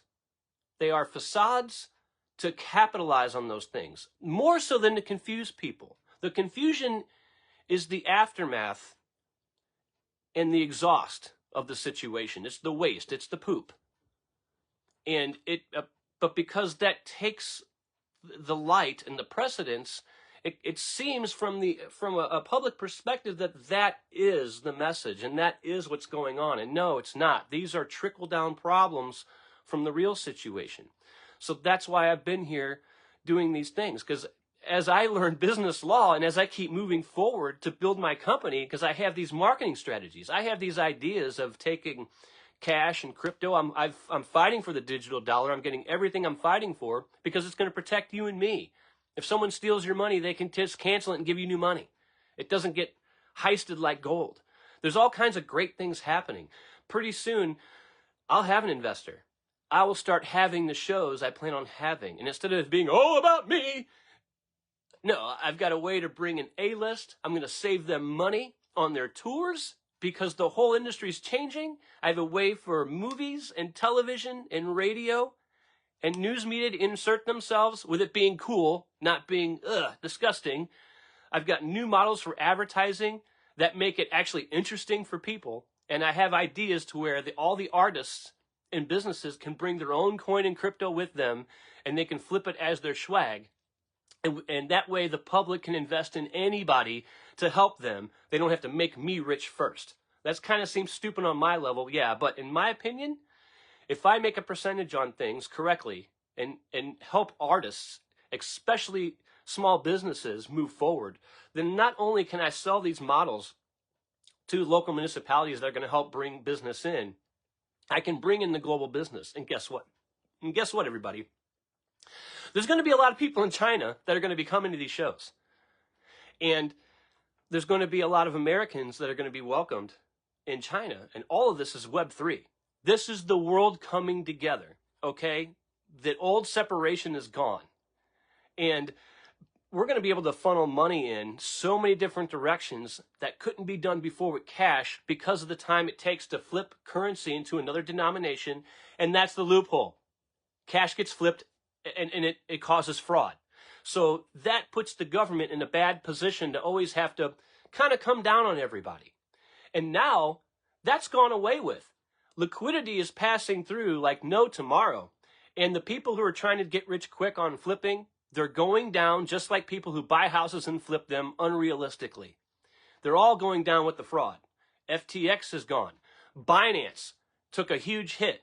So I definitely survived the storm. Good thing I didn't get in early, like a lot of people thought I should have, because I would just be another ship that would have been shot down by the exact system I'm reinforcing. And now it supports me instead of being against me. So this is the incredible thing that's happening on that level. And that's why it's so important to solve this whole systemic word in law. Before I came out, everybody, it was still on the books that it was technically be illegal. It was illegal. It's illegal to be gay, it's illegal to be trans, it's illegal. Unfortunately, that word sodomy, it was all legal. It was still on the books. I don't even know if it's been removed. Did you know the state of Missouri can still hang a person for growing and selling pot? Now, no one gets prosecuted for it. There's not a single cop out there who's going to pull somebody over and say, hey, you pothead, I'm going to hang you from this tree. No, that doesn't happen because we know that's bad and it's racist. It's horrible. The point is to that is it's still on the books. So that's also why I've done this whole fight the last few years, because everybody, if I just go after people who offend me, then I'm not solving the problem. I'm just begging the system to do something to somebody and vice versa. And then while that's all happening, the big problem stays sheltered because we're all too busy fighting down here and the law is here because that's where the focus is. It's not fixing the problem. Now that problem is seriously being addressed, and AI is exposing the rest. So everybody, this algebraic form of communication, it has allowed me to cross-platform agencies. So my job as the rabbit paid off. I ran very, very fast. I'm to the point now where that's all getting exposed, but I'm exposing more and more and more, because the more I expose, the more I have to cauterize, because I'll never be able to censor again. I didn't think I was going to make it at first. So I did the censorship for two reasons. One, I knew as a professional that there was no way the public could have an informed decision at the time of what was happening. It's why so many people still believe in Trump. It's timing. The illusion is that everything was good under Trump and everything's bad under Biden because of the way things are happening because of time. But the bad things that are happening under Biden are a result of what happened during Trump. So the good things under Biden is going to carry over to the next president, and they're going to take the cake. It always happens every time. Every time. So I want people to know that's I'm starting to get to burnout. So that is, I think, that's kind of where I'm going with everything. And I'm bumbling a little bit to show that it's genuine. So I hope you all have a very, very good morning. I hope you all have love for your friends and family. I love my friends and family, even the ones I don't talk to at the current moment, or the ones who are not talking to me. The rest who are hiding and thinking that, the system that is having people hide, because now they only contact me with fake accounts. So I got a year left. So the ones who are doing still the bantering on the fake accounts, good luck. Even if Trump somehow gets back in, good luck. I've changed the trajectory so much that I've already have AI so solidified. I'm going to be on verified accounts soon. So you didn't destroy my footprint. My footprint is here, and it's separated from all the other Tim Howards now. So all the other Tim Howards that were criminal, their identities can no longer bleed into mine. So to all of you out there who thought you could take me under, thought I could stay on the low road, no, that's why I took the high road. It's why I'm still here. I love analytics. I love technology. And I love being able to tell the truth. Because, without it, actually, it's too difficult. It's too difficult to try to come up with algorithms that are actually going to work. It's impossible. it's impossible. It's like riding a motorcycle or doing martial arts. You can't really think about your moves while you're doing them. Your opponent's going to beat you. You just have to do it and feel it and be present in the moment. So same with these politics. You know, a lot of this stuff, it's all boiled over from the past. So that's why I did the burn card campaign. That's why I got Biden in. And everybody, if you think Trump, we would be doing better under Trump right now, remember, Trump thought he was going to dismantle the parts of the FBI that I'm saying is causing all the problems. That was an illusion. That was so he could manipulate the stock market for oil. You got to blame his constituents more than him. So last but not least, the last time I'll say it while you're watching, everybody, when he held that Bible upside down, that was to have the illegal war with Israel taking over the world so they could attack Iran, even though they're in the right to do it. But now it's fully different. Now America and Israel is not in contempt of court. Now all these other rogue terrorist groups that are trying to support Palestine along with Russia, they are all blatantly in contempt of world court. They're all breaking war crimes.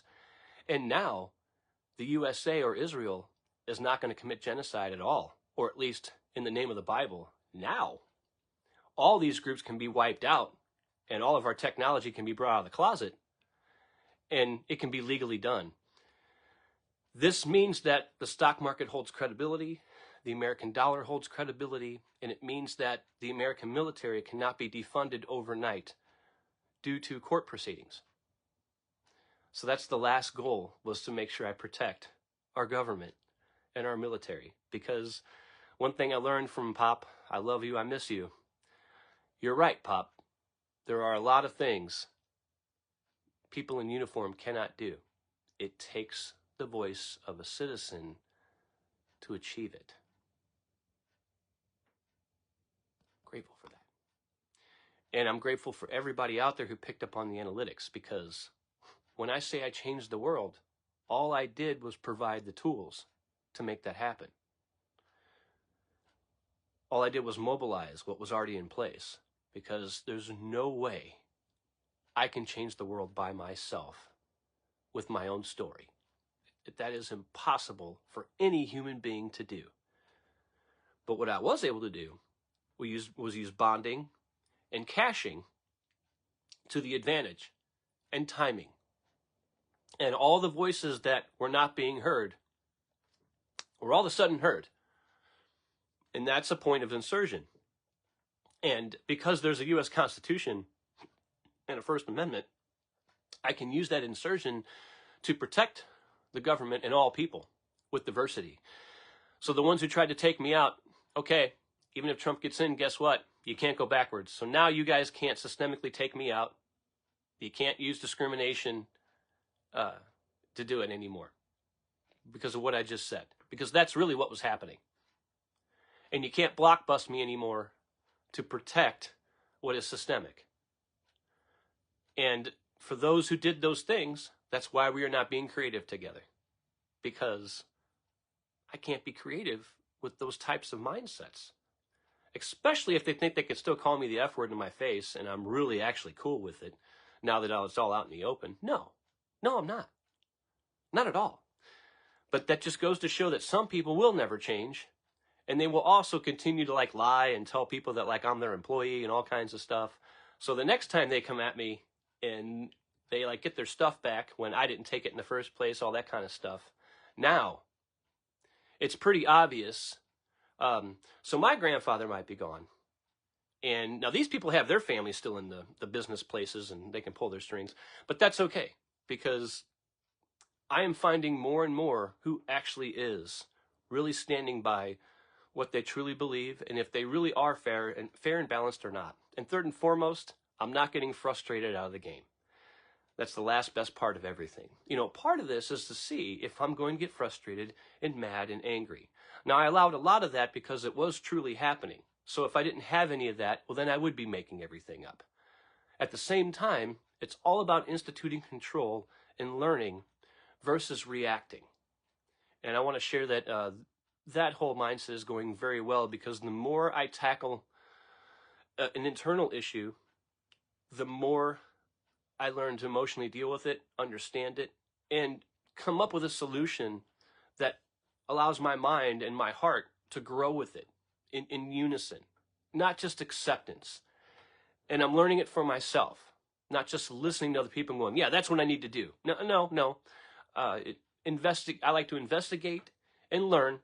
Now, I will take the time to try to see something through someone else's eyes and do that. So I will have that point, that moment, where I will allow myself to kind of take on that characterization to see, is this really who and what I should be, how I should be thinking, to give it a chance. So that way I am not being just staunch. Otherwise, I'm not open to learning. But then, do I just accept it? No, I still experience that feeling and that ideology, that understanding, and then I go from there and go, is this really what I should incorporate into my life? Or is there more I need to learn yet to evolve with, instead of just incorporating these things? Well, it's great to see some of you still here. Thank you so much for listening. And most importantly, I just hope it makes sense. So now that we're really moving forward into a new trajectory, so the goal is, I want to see more international trade and business, because that promotes America. And last but not least, it looks like the centers will eventually be built, because it's inevitable. And that's on the border. And I've been begging for that for years, because the only way to get rid of the cartels and all the really the hardcore drug game is to have a place for people to go who are not only migrants, but also who are poor. And that's not jail. That doesn't separate families and all of that. These are centers. And it's not socialism. It's a place to go. Let's get these people off the streets. Let's give people a place to go and give people a chance to get help and housing and food, and not be a handout. Give people a chance to make something of themselves. And the ones who don't want to do that, there can be another center for that, for people who just don't want to participate at all, so they're not laying around peeing on themselves in the street. That is the biggest, most important thing. And not only is this going to help the economy and make America grow stronger and fill in a lot of the voids that are missing, especially in employment, but most importantly, it's going to stop a lot of the gangs and the drugs and all the border problems, because if there's no way to get ahead other than a handout, then the only place to turn to is gangs and drugs. So for all the people who are getting upset with the migrants, remember, even though there needs to be centers, and I'm glad that more laws are being enforced, because there needs to definitely be a better way of handling it, still, the Hispanic population is the largest growing population in America, and they've been here the longest. Hispanics have been here longer than any other background of people in America. So unfortunately, when it comes to being political, those things have to be talked about, because they are talked about. So I can say I'm colorblind all day long, but that's just choosing to bury my head in the sand. So I'm fair and balanced, but it's beyond personal. And so by just shutting everything down and treating the migrants as if they are a subhuman or something, well, not only is that just horribly racist to do, but worst off, it actually causes more civil instability in America, completely, all the way around. So this really gives a chance to show that, hey, not only, if we say we're going to care about everybody, then let's care about all sides of the Hispanic communities and their families, especially those who have been here rooted longer than the country existed. And that is going to solve the rest of the problems on the border, because good people like to get rid of bad people, because everybody likes to care about their family. And when at the end of the day, all day long, we all want to go to the park and have a nice, safe day, especially with the kids, without any connotations coming with it. And everybody wants that, or at least anybody sane who cares about anybody else wants that sense of freedom and security all at the same time. And this is what's going to stop a lot of the gangs and drugs, because if the only place to turn to are these methods, well, I remember that from being young too. That's all that there was. You were either lucky enough to know somebody who was in the town or knew all the right people and you could actually get a job that paid more than minimum wage, or you had to turn to gangs and drugs to be able to make it. And that's not far-fetched. That's the reality of America. It always has been. So that's the last thing I want to change. And why does that matter to me? Because it matters how you get your money in order for me to sell products and services to you. So if I want to keep the economy going, if I want to pay my bills, and if I want to pay taxes, and if I want to hire people and afford to have them, well, then that means people need to have money to come out and spend money. And there needs to be less attacks publicly on people, and that's disparaging, and there needs to be more opportunity for people to come together and have money to spend that's legitimate. So that means giving people opportunity to grow without socialism. That's why these centers are important. And so far, everything is being in place. So the only thing that hasn't happened is the agency created. But what I'm asking for, the government and individual and the public and businesses, everybody is moving at lightning speed. So I can't expect things to happen in the blink of an eye, and they actually are. I'm really astounded at how fast the world really is moving, really is listening. The filibuster has been, my filibusters, they've all been addressed, and I'm really woed by that. So there's a lot of good that I just want to share, and I know I've been coming off very negative. I've been really in a big fight and pushing and pushing and pushing. So now I feel so good. I'm moving on to verified accounts now. I'm going to give this time a little bit of a break so I can move forward with other projects and let all the seeds now that are set into the mortar. The mortar is pretty much drying. The new psychological walls that are being built to bring the system and the ethics to move it forward as a collective is really getting set in the stone. And all the work is absolutely coming into fruition. And now I feel more open than ever, plus with a whole new world community that I've connected with, that I know as long as I keep presenting myself calmer and smoother and better, the more that I see now this trajectory working, I can calm down and not so much worry about my back, because at least I know that what was attacking me before is now protecting me, which means it's protecting you. It's protecting everyone. It doesn't matter your background, your color, your sexuality, none of that stuff.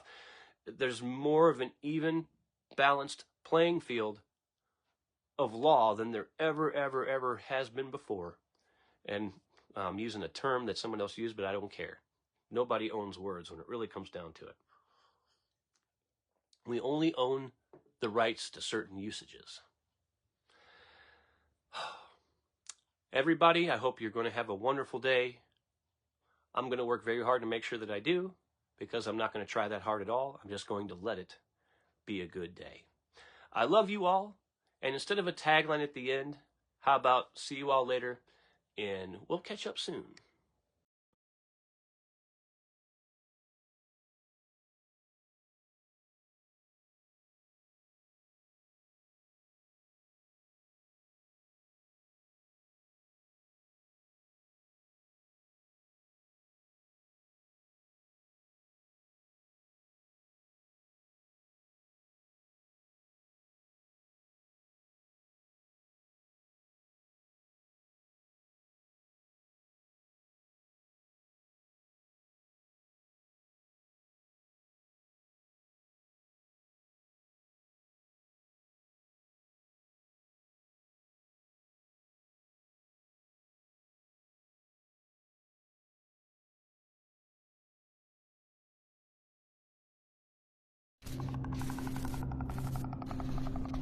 The story you're about to hear is one of the oldest and darkest mysteries of the internet ever.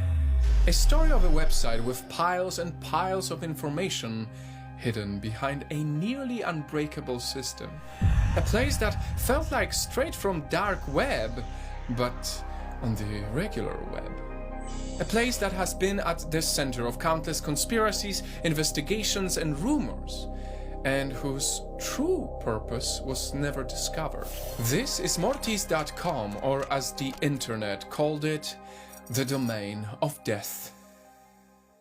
Now, the story of Mortis.com can be traced back to 1997, but it didn't reach the heights of fame until 2011, when it was discovered by a forum user, and its appearance and mystery quickly spread on the internet. Completely black, with a white login box and the Latin word mortis, meaning death, written above it. Nothing else. At first glance, the site was a little creepy, but there was no clear reason for it to garner the reputation and popularity that it would. That is until people began to dig into it. Not only was this mysterious website heavily encrypted, blocking attacks from even the most skilled internet hackers, but what little information could be gleaned from it set people's imagination on fire. See, the site was hosting terabytes of files and information, and to put this into perspective for you, to upload and maintain a site with a single terabyte of information in the late 90s, it would take months, if not even years, to upload just one single terabyte.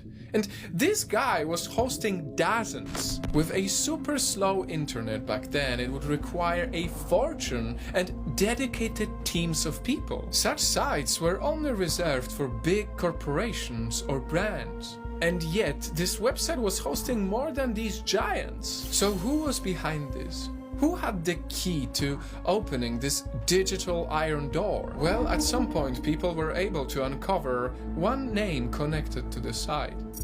Thomas Ling. And with that, Pandora's box opened. What was uncovered was a string of other websites, all under the same name. And the most interesting of these is Cthulhu.com, deriving the name from a popular fictional monster. This website had an eerie similarity to Mortis.com, a black background, but instead of the login box, the only other things on the page were the words, dead, but dreaming, and a single white chess piece placed above it. So not only did this Thomas Ling had a liking for mysterious, creepy websites, he also clearly had a fascination with death.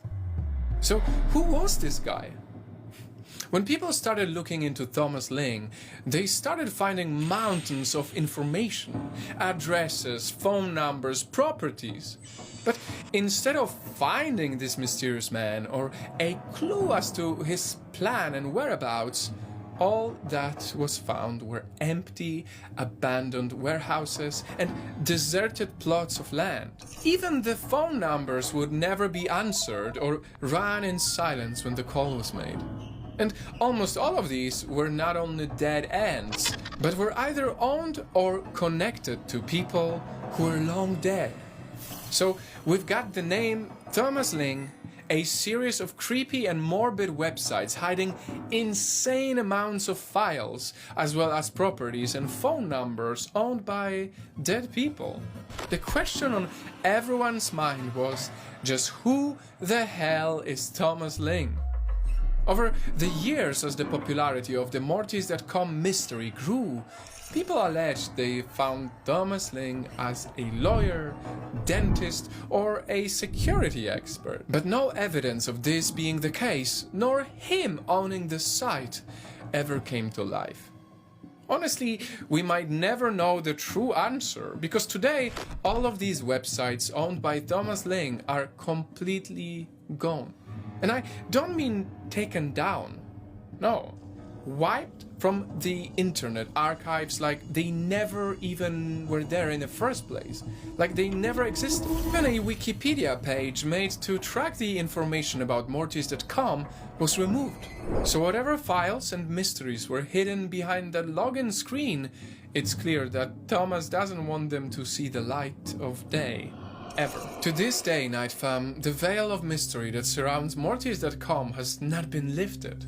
But all the names, the creepy imagery, and the unexplained connection to Thomas still hint at something worse hiding just under the surface. Was it a site meant for the dark web? Or whatever it was in the early days of the internet? Was it a governmental site used to host secrets or confidential information? Possibly. Or perhaps the closest to the actual truth was that Mortis.com was and still is Thomas Lang's chamber of secrets. And whatever it was hiding, well, he must have thought it was worth the trouble to keep it a secret.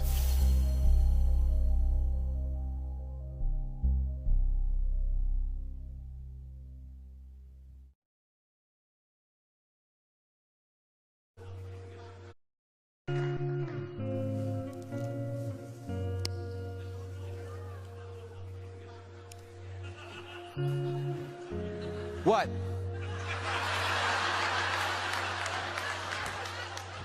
Oh, you all think smoking kills? Let me tell you something.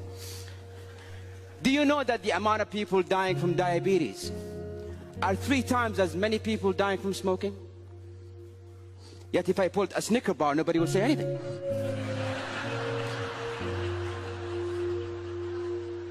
Do you know that the leading cause of lung cancer is not actually a cigarette? It's your DNA. You could smoke for years and nothing will ever happen to you. This whole war against smoking is just to restrict the farming of tobacco. Mr. Contest Chair, fellow Toastmasters and guests, I use these arguments, even though I just made them up,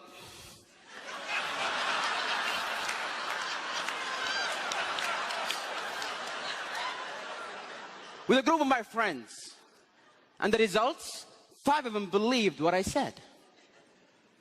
2 of them started smoking. Words, when said and articulated in the right way, can change someone's mind.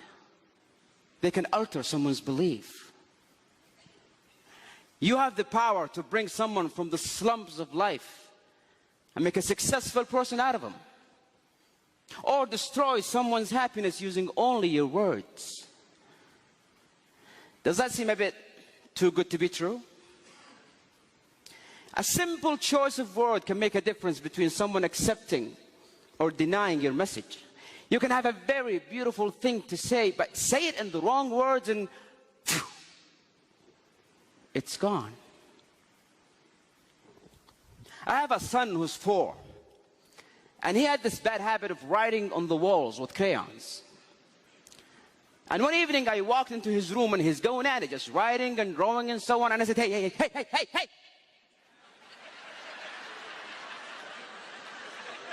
Are you stupid?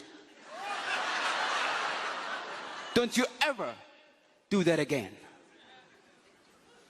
And guess what happened? He did it again. Nobody likes to be threatened. Nobody likes to be intimidated.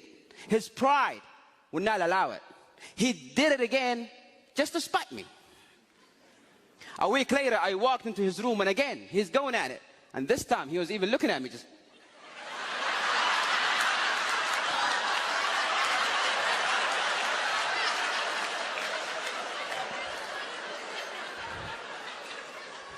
I came down and I said, sweetie, come here.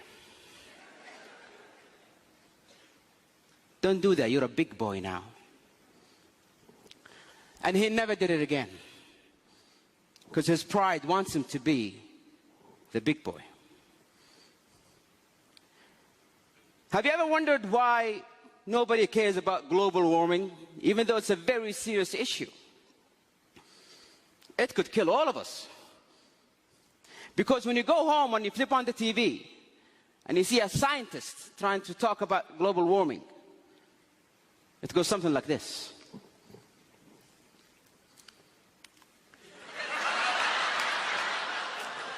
Ladies and gentlemen, as you can see from the graphs here, the statistics for 2014, it shows the water level is rising. This table shows that the monodioxide level on the 3rd ozone layer is in a very alarming position.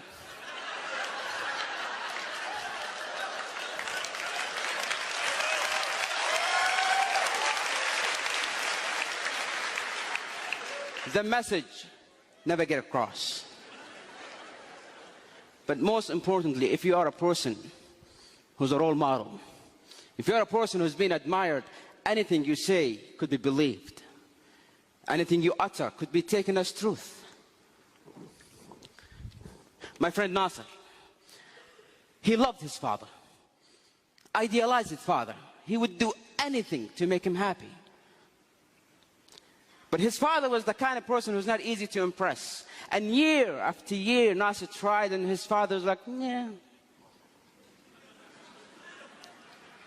First year in college, Nasser got straight A's. And he thought to himself, this is it. This what will finally make my dad proud. He picked up the phone. He called his dad. Dad, I got straight A's. Are you proud? Please tell me you're proud, Father. Yeah, listen, son, I'll have to call you back. I'm busy. I'm busy was the single sentence that broke the camel's back. And he started drinking, doing drugs, hanging out with the wrong crowd. Nasser, why? Why are you throwing your life away? If the one person in the world that I care about the most doesn't care, then why should I? And one evening I got the phone call. Nasser's in the emergency room, drug overdose. I rushed to that hospital. I saw him on that bed, and I saw that machine go beep, beep, beep. And I saw doctors try to bring him back to life. Clear! Clear! Clear! It's clear that a single word could have saved this life. Words have power. Words are power. Words could be your power. You can change a life, inspire a nation, and make this world a beautiful place. Isn't that what we all wanted? Isn't that why we are all in this hall? Your mouth can spit venom, or it can mend a broken soul. Ladies and gentlemen, let that be our goal.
rest of his life. The infection that's affected him the rest of his life. The accident on stage that stunned fans. The infection that's affected him the rest of his life. The accident on stage that stunned fans. The shocking person who said that she not. The infection that's affected him the rest of 5. Phil Collins's divorce. The infection that's affected him the rest of his life. The accident on stage that stunned fans. The shocking person who sold his music awards and gold discs. These are just a few tragic details about beloved musician Phil Collins. Warning, this video contains fast, flashing images. Viewer discretion is advised, especially for those with photosensitive epilepsy. After becoming the frontman of Genesis in 1975, Phil Collins's devotion to the band meant that he left to go on tour for 2 years, only a couple days after the birth of his first son, Simon. As he stated in his memoir, "In theory, Genesis could have delayed the start of the album so I could be home for the birth without any panic or emergency dashes back over the North Sea. But this is Genesis, and the show must go on." Collins may have simply accepted that the band came first, but his first wife, Andrea Bertarelli, clearly did not agree with his reasoning.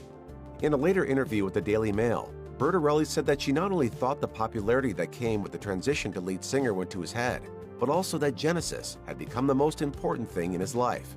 A major reason Bertarelli had that feeling was the way Collins acted around the time their son was born. She explains, "In the end, Simon was born 2 weeks later than scheduled. I remember feeling under pressure to give birth because we were holding up the tour. In the end, I had to be induced. I came out of hospital and within a day or two, Phil had left to go on the road." In 1980, Andrea Bertarelli and Phil Collins divorced after 5 years of marriage.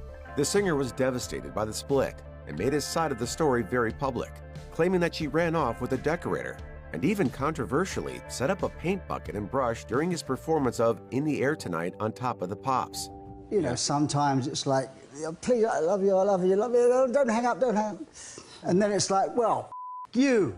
During an interview with Playboy, the meaning behind the song was brought up, to which Collins responded, "People ask me, aren't you embarrassed? You're putting your private life out for all the world to see. It's like I oughtn't to let people see that I was hurt, that I cry, that I do unmanly things, but I'm not embarrassed by it." But for 35 years after their divorce, Bertarelli was forced to have her private business spread around the world as Collins became increasingly famous. In 2015, she finally went public to tell her side of the story, discussing not only how his absence on tours and anger during fights slowly drove them apart, but also the bombshell that they both had cheated on each other. Then a year later, Bertarelli sued him for the statements he made in his autobiography, Not Dead Yet. She claimed she could no longer take the lies as he continued to push what she considered was a false narrative of their life together. Phil Collins' second marriage to Jill Tavelman ended in 1996, ultimately because he had an affair. Even though the couple tried to work things out afterward, the damage was already done, and the two no longer loved each other. The situation was made considerably worse because he was on tour so much in Europe and North America, so he decided to write out how he felt in a detailed letter. He then made the mistake of faxing it to her. The media somehow found out about this, and a huge scandal erupted over the notion that a megastar had attempted to divorce his wife through a fax. In 1999, Collins married a third time to Oriane Seavey and had 2 children together. But her postnatal depression following the second birth led to arguments and disagreements that caused them to grow apart. They separated in 2006. In his memoir, Collins summed up how he felt about his failed marriages, writing, "I am disappointed that I've been married 3 times. I'm even more disappointed that I've been divorced 3 times." At the height of his popularity in the mid-80s, Phil Collins admitted in an interview with Playboy that he was hurt by the many negative comments he often attracted from the media. He said, "I think a lot of critics saw the fans who show up for my concerts, these screaming girls in the audience, and just didn't understand it. I didn't ask for it, but it ends up with me getting all this short, slightly bald, overweight, middle-aged pop star kind of thing, and it does hurt." As the years passed, the criticism increased, and some of it became much harsher. For example, the British columnist Julie Burchill once called him the ugliest man since George Orwell. Possibly just as harsh and maybe even more painful was when David Bowie described his creative low point in the 80s as his Phil Collins years, or when Paul McCartney referred to him as Little Phil. Guitarist Noel Gallagher of Oasis even called him out in public for leaving the UK to live in Switzerland and labeled him as a tax exile. just because he wanted to live with his Swiss-born wife. Now I know, I read something today that was in the English papers, and it's kind of, I know what's going to happen. I know what they're going to say. In 2000, Phil Collins suffered an oral stroke from an ear infection that made him 50% deaf in one of his ears. The experience did not seem to faze him much, as he learned to live with it and carried on. Yet, unfortunately, the condition offered a mere glimpse of the health issues that would later emerge. During a Genesis reunion tour in 2007, the singer dislocated vertebrae in his neck. Even after successful surgery, his hands were still not working properly, so the musician was not able to play the drums or piano. In his official statement, Collins tried to remain optimistic about the situation and said, "Maybe in a year or so it will change, but for now, it is impossible for me to play drums or piano. I am not in any distressed state. Stuff happens in life." When you've been married 3 times and you've got 5 kids, you don't live with them, and you've been divorced 3 times, you start to wonder whether it's you. Collins once admitted to Rolling Stone that, after a decade of health issues, criticism, and heartbreak, the situation got so bad that he thought about suicide. The musician could no longer drum. His career transition into Broadway was not working out, and his 3rd marriage had ended in divorce. His depressive state became clear in the interview when he said, "I sometimes think I'm going to write this Phil Collins character out of the story. Phil Collins will just disappear or be murdered in some hotel bedroom. And people will say, 'What happened to Phil?' And the answer will be, 'He got murdered.' But yeah, anyway, let's carry on." Collins then delved further to describe how dark his thoughts had actually become, saying, "A comedian who committed suicide in the 60s left a note saying, 'Too many things went wrong too often.' I often think about that. No longer able to play the instruments he loves, and no longer feeling like a part of the music industry like he once did, Phil Collins announced his retirement in 2011. It helped that his contract had ended with Atlantic Records in the US, and he had no reason to remain at the label because he had no strong relationships with any of the executives that worked there. Since he was not busy with work anymore, he had much more time to spend with his youngest children. Not only did he pick them up from school every day, but they also stayed with him on weekends and during holidays. Collins certainly enjoyed seeing his family more often, but there was still a great amount of sadness from the situation he was in. When he explained to FHM magazine why he was calling it quits, he said, "I don't really belong to that world, and I don't think anyone's going to miss me. I'm much happier just to write myself out of the script entirely. I'll go on a mysterious biking holiday and never return. That would be a great way to end the story, wouldn't it?" After his retirement, Phil Collins began to drink heavily as a way to pass the time. At first, he did not drink all the time because he was still seeing his sons, Nicholas and Matthew, as much as possible. But then his ex-wife, Orianne Seavey, decided to move to the U.S. with her new husband and take the kids with her. Heartbroken that his children were leaving, Collins turned to drink. When reflecting on that horrible time, he said in his memoir, "It took me till the age of 55 to become an alcoholic. I was retired, content, and then I fell. Because suddenly, I had too much time on my hands. The huge hole, the void, left by my kids being taken away from me again, I had to fill somehow, and I filled it with booze." How bad did it get? Oh, I was at death's door. Collins considered himself lucky because he nearly died from acute pancreatitis caused by his heavy drinking. Fortunately, he was able to get the medical help he needed in time, and the whole horrid event convinced him to give up drinking. Resilient as ever, Phil Collins came out of retirement in 2015 despite his ongoing health issues. The reinvigorated rock star was in a much better state of mind since he had moved to Miami and was significantly closer to his sons. But when he woke up one morning, he wasn't able to move his foot. Collins sought out medical attention once more. As he told Rolling Stone, "I had an MRI, and my back and hips were just shot.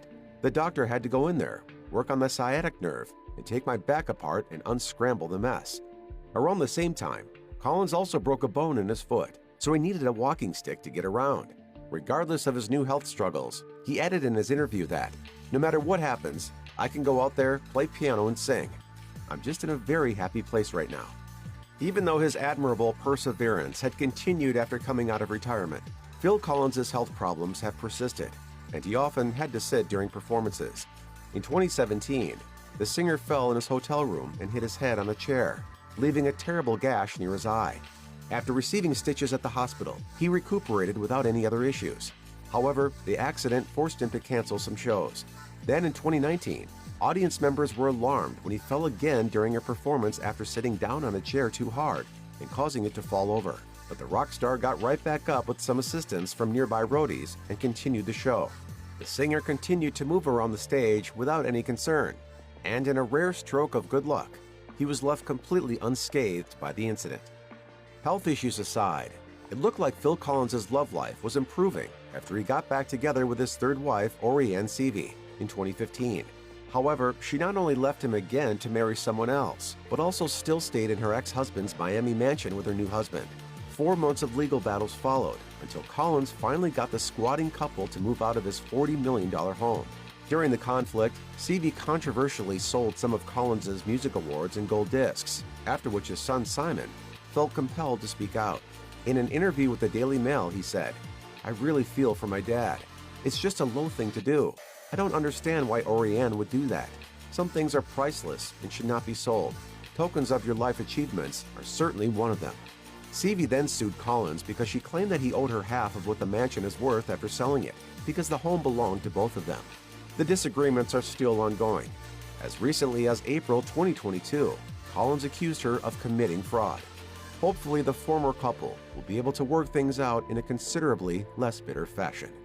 If you or anyone you know is having suicidal thoughts, please call the National Suicide Prevention Lifeline at 1-800-273-TALK 8255. The infection that's affected him the rest of his life.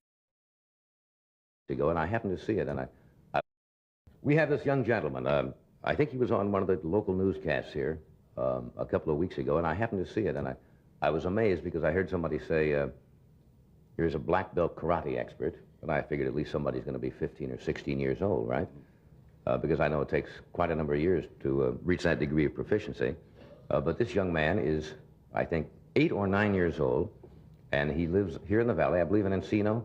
And he spoke to his mother, and I said that he was happy to be on the show. He said, but who's Johnny Carson? You've never seen him. Wait a minute. I'll kill him. Wait, he's only 9 years old. What? You can't stay up that late. He's only 9 Of course years he wouldn't know who I was. But that's cute. I'll be on the show. show. Which also makes it he wouldn't know who you are either. He doesn't know who I am. He knows me from the Clydesdales. And he doesn't care who he knows me from the Clydesdales. No, he thinks you're a Clydesdale. That's what it is. His name is Philip Paley. Would you welcome young Philip Paley?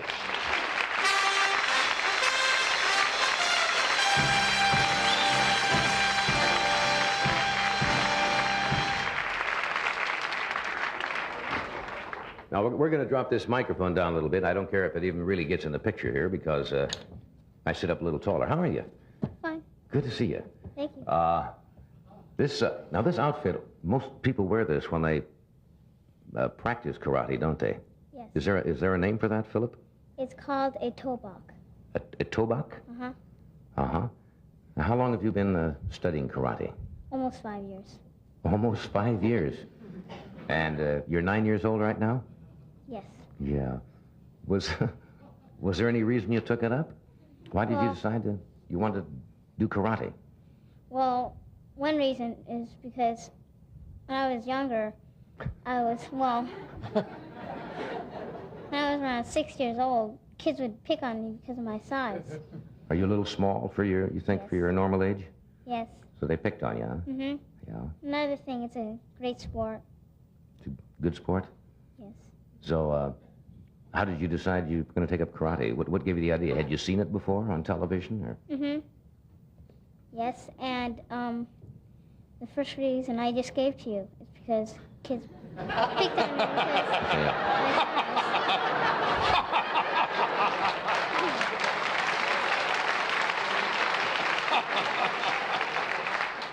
Well, you see, when you get older, Philip, your mind tends to wander.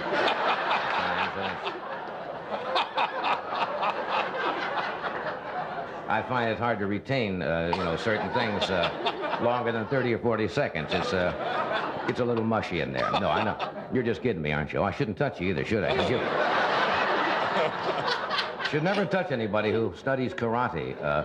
So did you go to your mother and ask her if it was all right? Well, I was driving down Ventura Boulevard, I think it was, and... You weren't driving yourself, were you? No, I was with my mother. Oh, good.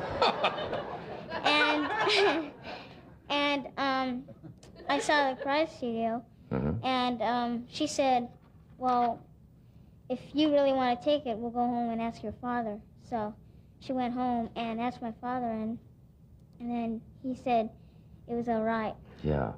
They weren't worried about you getting hurt or anything? No. I guess if you have good instructors, it's a pretty safe sport, isn't it? Well, we've got the Chuck Norris Karate Studio has the best instructors in the country. Oh. Good.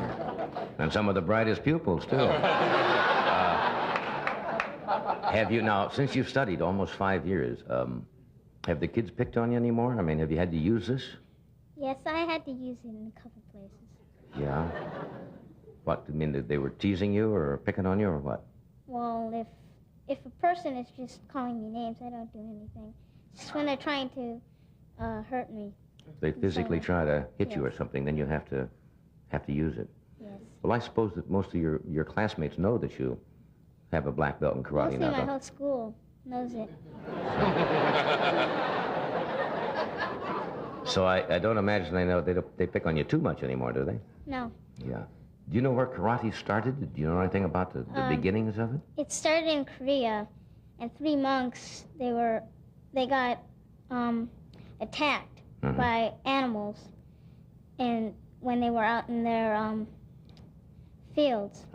And so they started up and they started copying the animals, like a bear and a cobra. They started to use their hands in different ways. I don't know that or anything, but... Yeah, but this is what they told you. I mean, that kind of the history. In other words, certain ways you use your feet and your arms to defend yourself. Yes. Now, have you been in competition with other young people? Yes, I've won trophies in 14 tournaments. Oh, that's great. Now, what age? And you have to compete against larger boys also? Well, they said, well, you go against kids your own weight. Oh, I see. And size. And so when I went into the 7 and 8, when I was just 7, I'd go into the 7 and 8-year-old competition, and they pushed me back to the 5 and 6-year-old. Because of your weight, huh? What do you weigh now, do you know? Oh, around 49 pounds. 49 or 50 pounds. Ed ate that much for lunch. 49.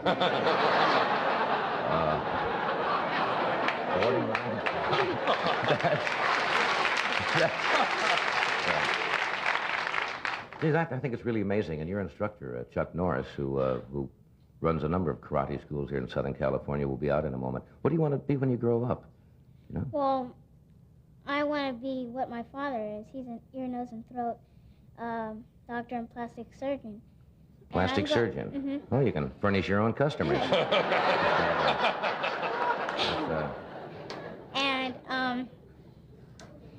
in my spare time, when I'm not when I don't have to be a doctor, when I have free time, I'm going to help instruct karate at Chuck Norris Studios. Well, I think that's wonderful. You've got your whole life planned for you. But I think that's very nice that you want to be a doctor like your dad. That's a fine occupation. You'd probably be a good one, too.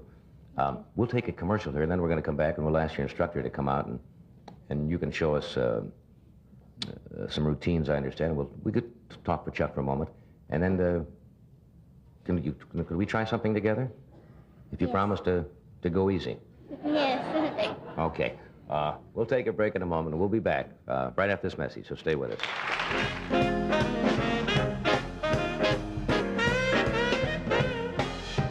If you've just tuned us in, we're talking with 9-year-old Philip Paley. Is Encino your home? Yes. I asked if you'd ever seen our show, and you've never seen the Tonight Show before, have you? No. You think you could talk your mom and dad into letting you stay up to see it when it plays? Well, I'm allowed to stay up, but I just fall asleep before it comes on. I know the problem. Shall we go over and meet your instructor? Okay, Chuck Norris. Would you welcome him, ladies and gentlemen? Oh, yeah. We're proud of him. Turn around here. Nothing to see out there now. Chuck, is it rather unusual? I assume it must be for a boy to start as young as he does? Yeah, it's just been the last few years that the youngsters have really started getting involved in karate, mainly because now the people are beginning to realize the benefits for youngsters, you know, where a few years ago they thought, well, if a youngster takes karate, he's going to be a bully and so forth. But now they're beginning to realize that it's good for the boys to help enhance their ability mentally and physically to, say, play American sports as well. And I suppose it gives them a certain measure of confidence, knowing that they have a certain skill in this, even though Well, that's the main thing with the kids. It's not so much on being able to defend themselves, but the confidence and the security that they develop inside themselves, which is important. Now, is he going to stay as a student, and will he, of course, progress as he gets older and stronger? And be Right. able to... Well, now his duties now as a junior black belt is to help us with our youngsters, to help develop our other kids his age to develop the same ability that he has. So he helps us with the instructional area, with the junior classes, and he also helps us examine them every 3 months for the test. That's great. So he has a big responsibility as a black belt. Good. Okay, I understand you're going to do some kind of... a fight routine, and we'll show them what the techniques, the kicking and the hand techniques that Phil has learned to use. Okay, you all set? Okay. Okay. It's right over there, Philip. On the other line, back a little further.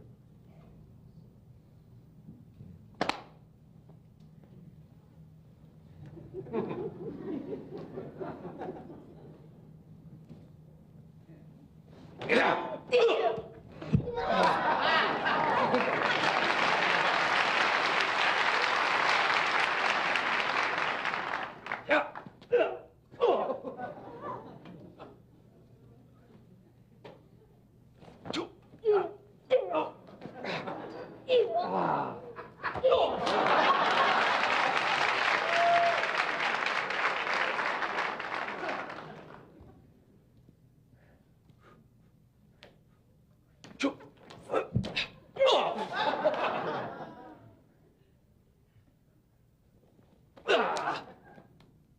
Try this. Oh, thank you.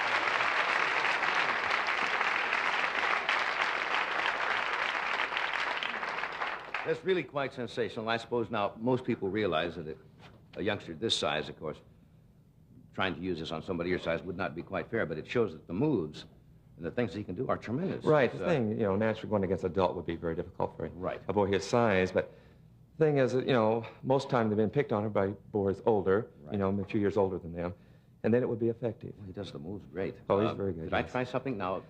Yeah, the thing is, what's the most common thing? Most people relate karate as killing, breaking bones and breaking boards. But many times in school ground, I'll come up and grab my lapel and say, I don't like your looks, something like this. They always grab you, right? Yeah. Right. And the thing is, they do this here, well, then naturally you don't have to strike. We teach them techniques to control. Yeah, why don't you, you're kind of big. Let's say you're a 14-year-old or something like that. Okay, Now, and I come up to Phil. Yeah, let's say you come up and grab him by the lapel, saying you don't like his looks. I don't like you, kid. So, here, now, Phil, if he does this, What would you do? strike you, and he'll just take care of you some other way. Phil, let's see, what would you do?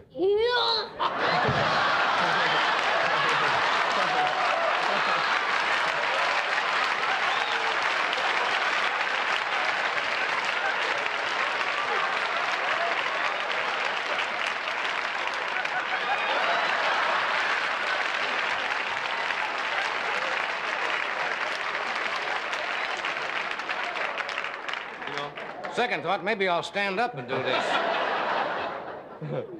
I see what you mean. Right.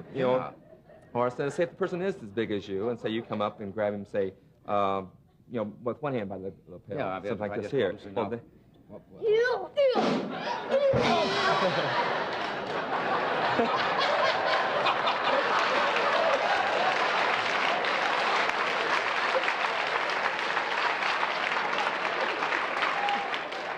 Suppose I remember when I was a kid, somebody they'd give you this. Oh yeah, right. This business. That's another way triangle too. hold or a headlock, whatever they call it. Okay, let's say now you're a 14-year-old again. Okay. So you get him in a headlock. Say something like this here, grab right? him in a headlock.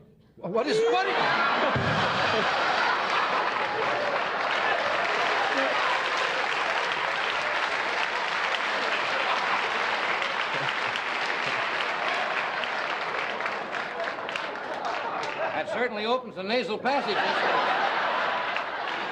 Real quick. That is really something.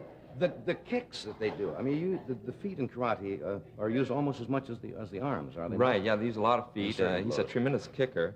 And I noticed on the running sidekick that he did there. Right, and they have a tremendous control, too, a mental control and a confidence in themselves, which we teach them, like when we're working with them, for instance, of having this control of, when most people throw a punch, they'll go like this here, or blink their eyes, or turn their head. And we teach them to be able to focus on that and be able to block, but how we practice this here is like Phil will stand facing me straight on from here, and I'll throw a punch without him blinking his eyes. See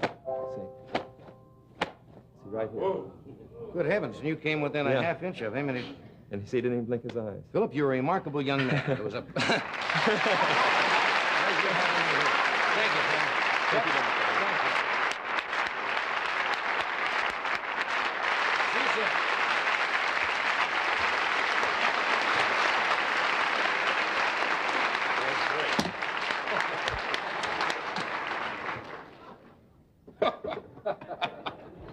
Kind of awful to have to run home and get your dad when an 8-year-old kid is beating you up. It's really remarkable, It's really remarkable. We'll return with more of our show right after this word from General Motors.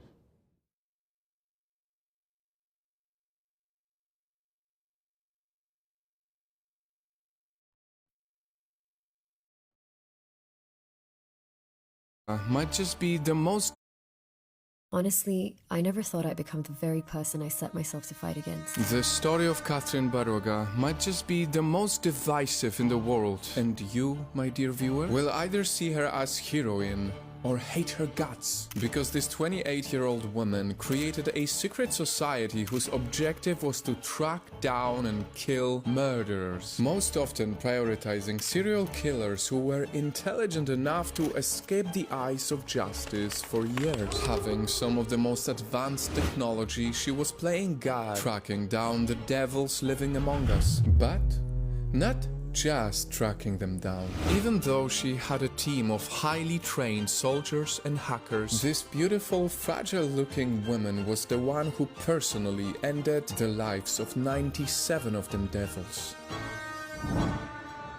47 in the Americas, 20 in Asia, 17 in Africa, 13 in Europe. Most of them would never have been caught if it wasn't for Catherine's secret society, now uncovered as AMS. It was later discovered that even the people working with her had no idea why she started it, what AMS stood for, and who she really was. All they knew of her was that for every person she killed, she would write the first letter of their name and a number next to them. A1, U2, P3, and so on, all the way to 97. In fact, she was so secretive that they didn't even know how she sounded. She led the operations through a text-to-speech tool. That was until a few days ago when she showed up at the FBI headquarters in Washington, D.C., covered in blood.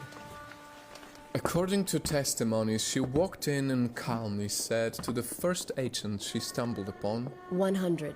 I ended 100 of them. Blood doesn't scare me anymore. After these words, she handed the agent a blood-soaked letter and then sat on the sofa just waiting there for someone to take her. Even though her letter was meant to be classified, the AMS hackers recently leaked the transcript, too heartbroken to let this case fall into the forgotten secret files. This was her letter.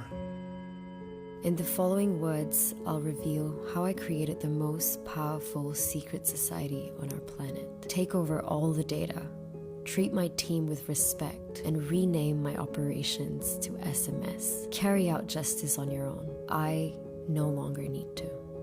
The letter is quite long, but it's essential to help you decide if you agree with what she did. It's also important to give you a disclaimer that it's a very heavy story only for people with strong minds, so if you don't feel like you're ready to hear something really difficult, please stop watching now. And for everyone who's still here, let me tell you that it is estimated that her society saved thousands of innocent lives. So now let's all read her letter. Honestly, I never thought I'd become the very person I set myself to fight against. But here I am now, sitting next to 3 somewhat innocent, lifeless bodies, writing my one and only letter. There's too much blood for me to ever come back from, but at least I don't fear it anymore. I never even saw blood until I was 16, for which I blamed the whole world. definitely not me. The gods, the devils, call it what you want. I call them the hopeless voids of unfairness. They did this to me. They gave me a life that was 1 in a billion, and no one could ever carry that burden. The first half of my life was so beautiful that while writing this letter, it almost feels like I died and then was reborn anew. Only 12 years ago, I was a girl spoiled with love. My parents and my oldest sister gave me everything I could ever want. My dad, whose name you may remember, Anthony Baroga, was spoiling his little girl with what I know now to be not true. Too much love. My mother Mai and my older sister Sophie were the ever so shining lights in my tunnel. Together we made the perfect family one only saw in the movies. That was until the blood, for which I wasn't ready. The blood which, from then on, I feared more than anything.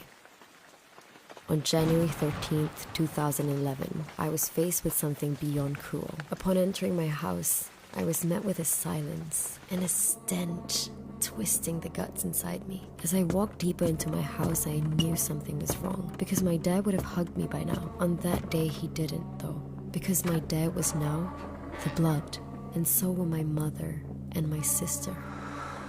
It all happened in my room, to which I opened what soon would be the door of no return.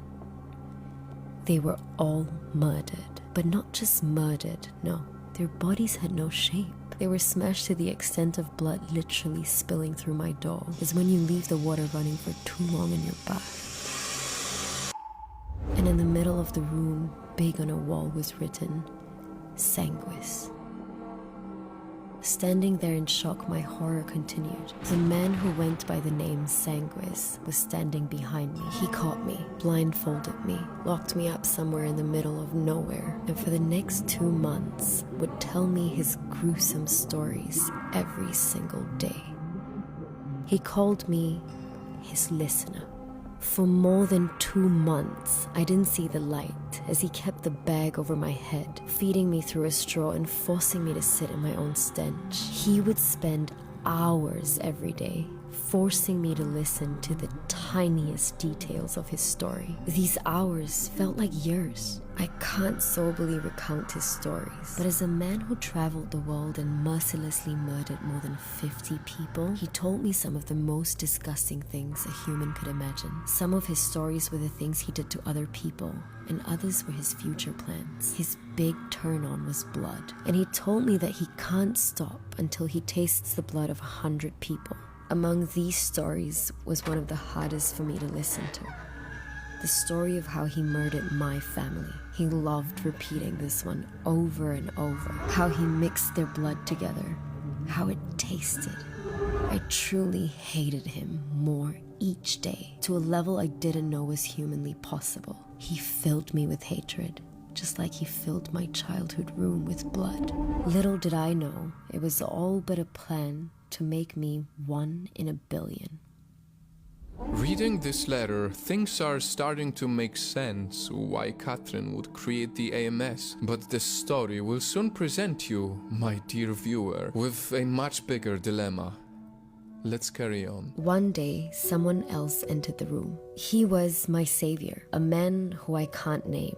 He was a private investigator. He rescued me, took me in, and helped me set up what you know now as AMS. Anthony, Mai, Sophie.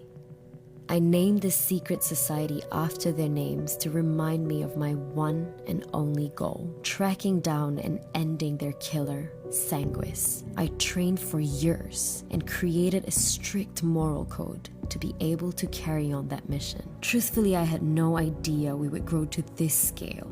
Initially, I thought I was only going to track down Sanguis, but for a long time, he was impossible to find. And over the years, I grew more driven to find the other versions of Sanguis and end them. I grew AMS to 24 highly skilled soldiers, and together we tracked and ended 431 serial killers from all around the world. 97 of them I ended on my own, with a total target of 100, after which I was to retire. Until this moment now that I've decided to come to your headquarters. I just broke my moral code, but how could I not?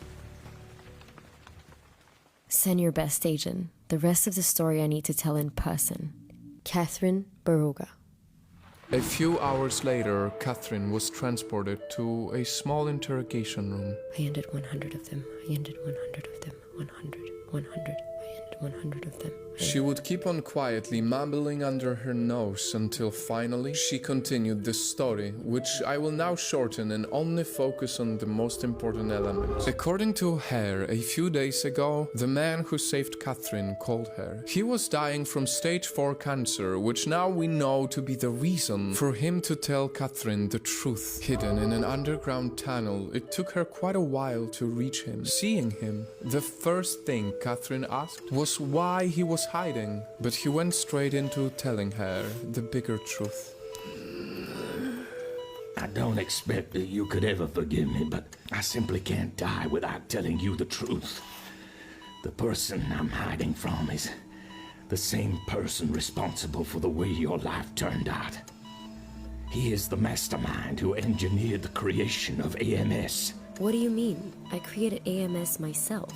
At that point, the man pointed her to the desk, on which she saw a closed folder filled with paper. Looking at it, she had a very specific feeling. It reminded her of that day when she opened the door to her blood-filled room. For the second time in her life, she was about to open the door of no return.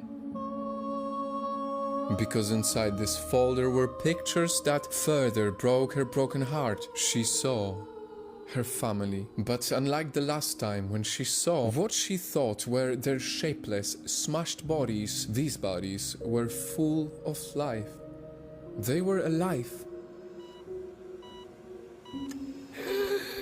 In case you're wondering, this is not AI, Catherine. Have you ever asked yourself how with all this technology in almost 10 years you could never track Sanguis? She looked at him with nothing to say. Sanguis, me, your family being murdered. All of this was to break you and push you to create AMS. Why do you think I helped you set it up so much? Even your childhood was designed for you to react the way you reacted. You're part of the project called OIAB, and it's your father who orchestrated all of this. All three of them were in it from the day you were born. I know you will never forgive me, but the least I could do before I die is to share the truth with you. At that moment, Catherine's life stopped for tenths of seconds. She was left with only one desire now. Give me the address, she asked, leaving no place for denial. And off she went, thinking of how for all this time her family was living close to her on the outskirts of Washington, D.C. The drive was 2 very long hours. Every second of that drive she felt an unbelievable heartbreak mixed with limitless hatred. She hated herself for not realizing it all earlier, her orchestrated childhood, and even the immense help she received to create the AMS. It was always right under her nose, and she never assumed it could have all been a plan. Even though she found most people and created the operations herself, the very way she was directed towards creating it was the 1 in a billion chance of success. Finally, she hated herself for committing to the mission of ending the serial killer Sanguis, who in fact was just a sick storyteller. Soon enough though, all the hatred would leave her body to make space for calculated revenge. Now, my dear viewer, is where we reach the final part of this story. It is at this point that I need you to truly ask yourself if her actions are justified. Can a human make godly decisions? Can we end someone's life as long as we objectively believe they deserve it? Are we allowed to force a human to live life the way we want them to live as long as we believe that they're going to make the world better? After all, AMS took down hundreds of serial killers. Was Catherine's sacrifice enough to justify it? How many parents in this world live their lives through their children, School, violin classes, ballet, sports, beauty contests, family vlogs. More often than not, in less extreme but just as invasive ways, we think we know better what's good for our children. Are we entitled to do that just because we birthed them? And are we entitled to carry our own revenge before the eyes of God? As you answer this, perhaps you should hear what Catherine's father told her when she finally arrived to end them all. Obviously, they were shocked to see me barge through the door with a gun in my hand. At first, it felt surreal to hear their voices and see their faces again. For a moment there, I felt like I could have forgiven them and resurrected the long-forgotten love I once felt as a youngster. That I felt just for a moment. As I lifted the gun, they all started explaining themselves. But I only needed to hear the one who I used to know as my father. I collected all of them in one place, making sure no one would escape. I was ready to carry out the very mission I set myself on for so long now. Sanguis, I give you the right to final words. She spoke with confidence. Honey, I'm so happy you finally found it. Catherine first fired at her older sister, who now dropped lifelessly on the floor. S-98. Speak to me with the voice of Sanguis. Catherine, this is... The second bullet pierced through the chest of her mother, pushing her back on the wall, now smeared with slowly descending blood. M99. Speak to me with the voice of Sanguis! She always knew that her father was trained in imitating different accents and voices, but above all, for more than 2 hours now, she knew that he was Sanguis. Catherine, look how far you've come, he said with a thick British accent and a different voice. I know your life wasn't easy. That's why from the moment you were born, I told you you were 1 in a billion. And now look at what you've achieved. Look at what we've achieved. You carried out the mission that my father once had in plans for me. I couldn't do it, but you did. And you're so young. Just think how many lives we saved. Your life has always been my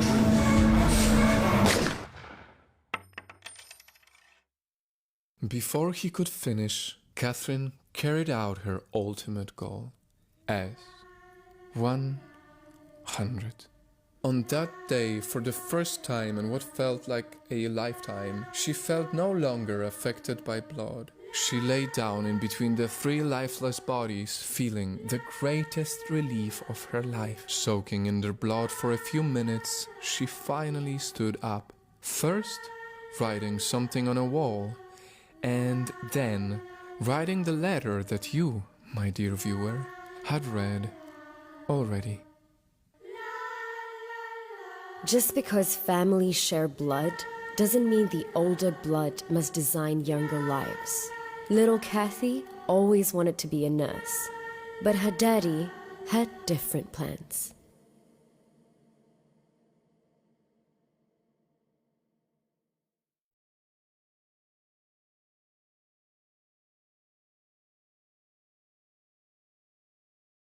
Music, of course. How does Jeff Goldblum stay inspired? Well, in many ways, I like to play music, of course, and Sure. but I do find myself coming back to this quote by George Bernard Shaw. Let me see if I can remember it. He says, "This is the true joy in life, the being used for a purpose considered by yourself as mighty, the being a force of nature instead of a feverish, selfish little clod of ailments and grievances, complaining that the world will not devote itself to making you happy. I am of the opinion that my life belongs to the whole community, and while I live, it is my privilege to do for it whatever I can. I want to be thoroughly used up when I die, for the harder I work, the more I live. I rejoice in life for its own sake. Life is no brief candle to me. It's a sort of splendid torch that I've got hold of for the moment, and I want to make it burn as brightly as possible before handing it on to future generations."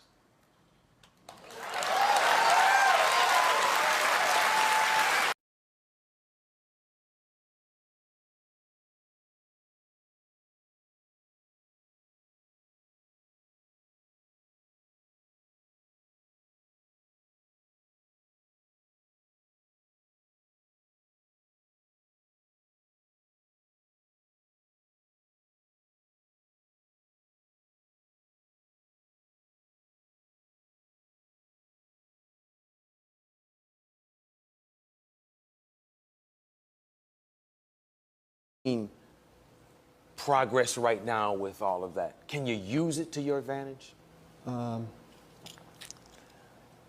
It's a double-edged sword. You know, a lot of artists aren't getting paid full scale for their art, and the internet, because of downloading and things like that, is kind of like a black hole, and it's hard to audit, it's hard to get accounting, and it's not that it's just about the money, but it's about justice and fairness. And when people say that they love you and they respect you, but at the same time take, you know, 80% of your earnings, then expect you to fix your own communities, and they'll probably edit all of this out, but then it gets, that's the sharp part of the sword, and we're at the wrong end of it right now. So eventually, with courageous people going out there and actually saying something and standing up for it, I think we'll get some balance. I know you haven't always loved the internet.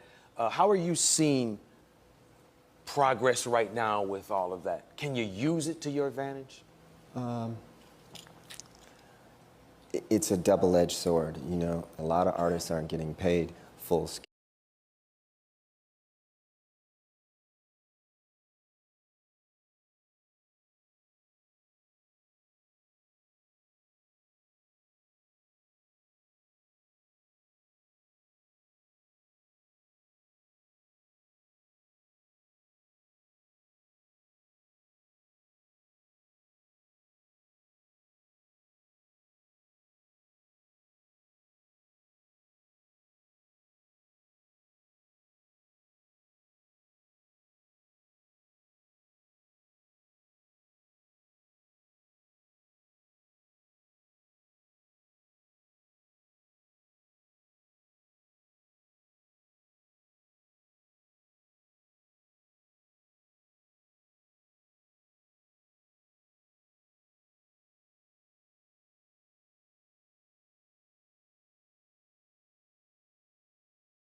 Thank you! Happy New Year!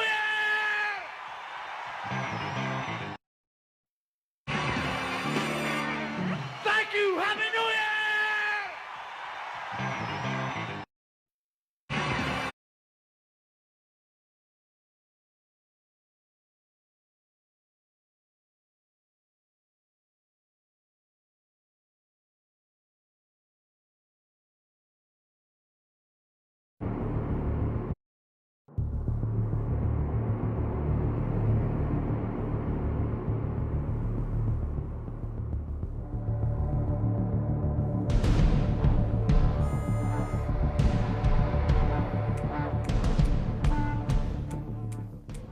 Rum-pum-pum-pum, rum-pum-pum-pum.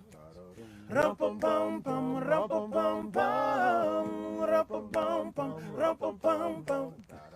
Rum-pum-pum-pum, rum-pum-pum-pum. Come, they told me, pa-rum-pum-pum-pum. A newborn king to see, pa-rum-pum-pum-pum. Oh, our finest gifts we bring, pa-rum-pum-pum-pum. to lay before the king. Ba-da-ba-bum-bum, ra-ba-bum-bum, ra-ba-bum-bum.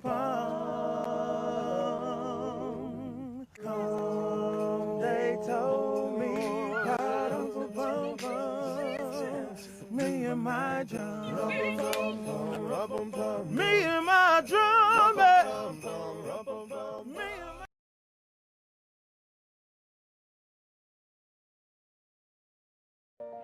But it's really good to be idealistic. But be prepared to be misunderstood. Anyone working on a big vision is going to get called crazy, even if you end up right. Anyone taking on a complex problem is going to get blamed for not fully understanding it, even though it's impossible to know everything up front. Anyone taking initiative will always get criticized for moving too fast, because there's always someone who wants to slow you down. In our society, we often don't take on big things because we're so afraid of making mistakes that we ignore all the things wrong today if we do nothing.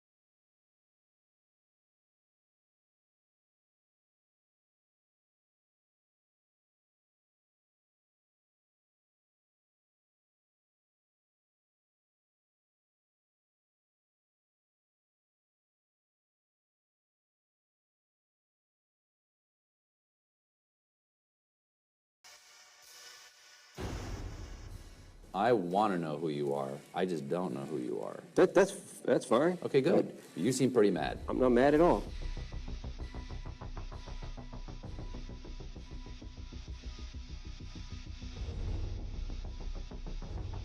I mean, I put out like quite a few albums. Doesn't pay the rent.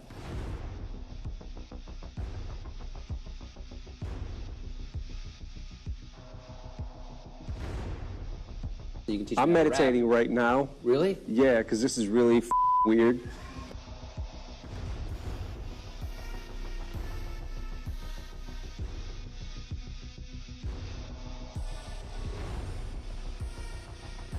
My next guest is a local Michigander who is making a name for himself in the competitive world of music. Please welcome Marshall Mathers.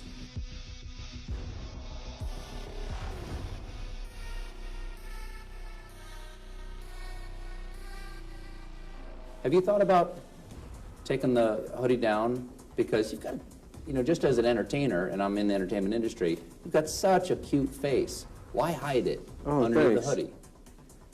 That's your little moneymaker. Yeah, Why hide? well, Why?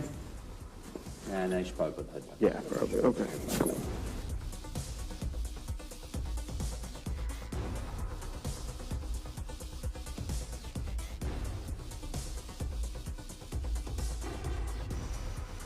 So where do you hope this goes? Is this a career or more of a hobby? Is this sort of like a thing to do with your buddies on the weekends? It's both. That's good. It's a career and a hobby. You just have to make plans for when the dream dies. And, you know, dreams die. I'm so confused right now. I'm trying to figure out if you're serious or if...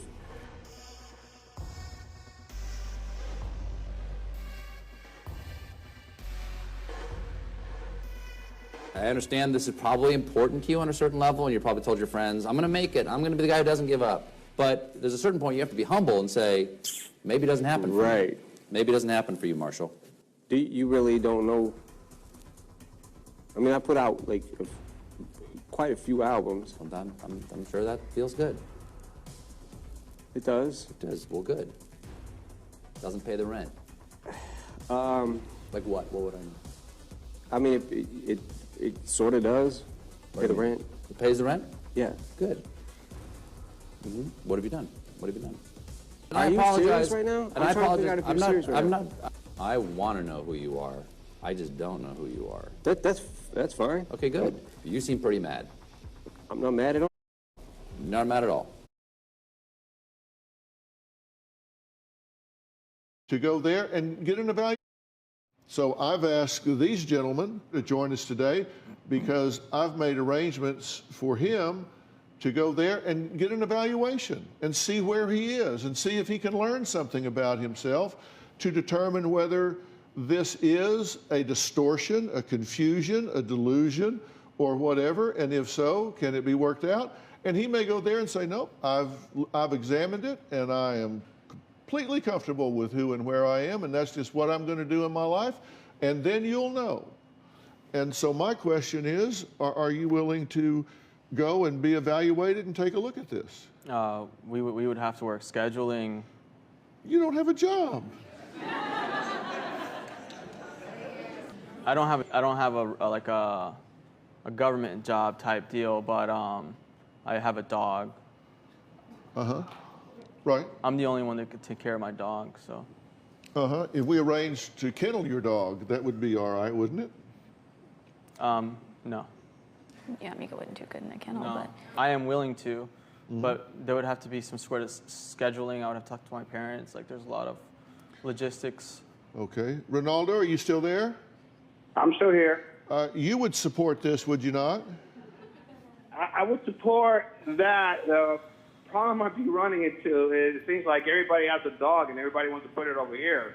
So I am offering a absolutely top drawer, 5-star, cutting edge evaluation and treatment center here, and I expect you to step up and support me 100%, my friend. And if there are logistics to work out, I would expect this family to work them out if I'm willing to have worked out all of the resources that I've done and brought these people here. You guys are willing to step up and work with him and try to find the bottom here, right? Yeah, absolutely. I mean, clearly you have a big heart to serve and protect people, but something's gone terribly wrong here. And I think if you come to our facility, we have a team of people who can help you get on the right path and help you and Kaylin figure out your future if you guys want a future together. Absolutely. I'm making you the offer. I would really have to take a step back and look at my scheduling. Okay. There you have your answer.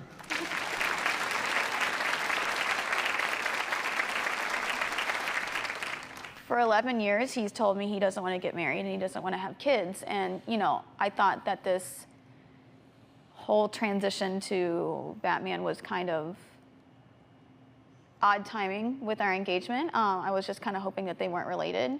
But now I'm starting to think that it is related.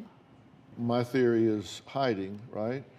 And escaping into fantasy, and that certainly fits with that theory. I currently have all wedding plans on hold. Yeah. I haven't gotten my dress yet. We haven't even gotten engagement pictures or anything done because I can't move forward. We can do the engagement pictures.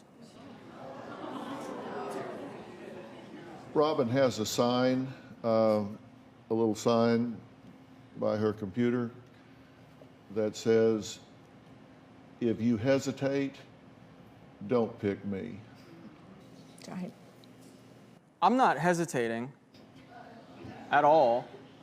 I don't think that she really has that big of an issue with me being Goose Swain.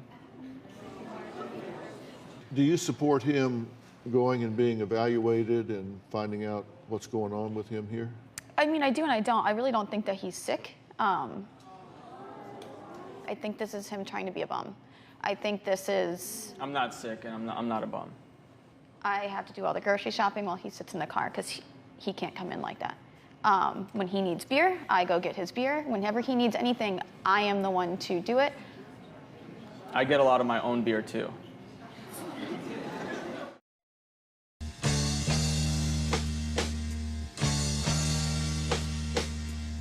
Walked through a party in a county jail. Prison man was there and they began to wail. The band was jumping and the joint began to swing. You should have heard this knocked out jailbird sing. Let's rock. Everybody, let's rock. Everybody on the whole cell the answer to the jailhouse rock.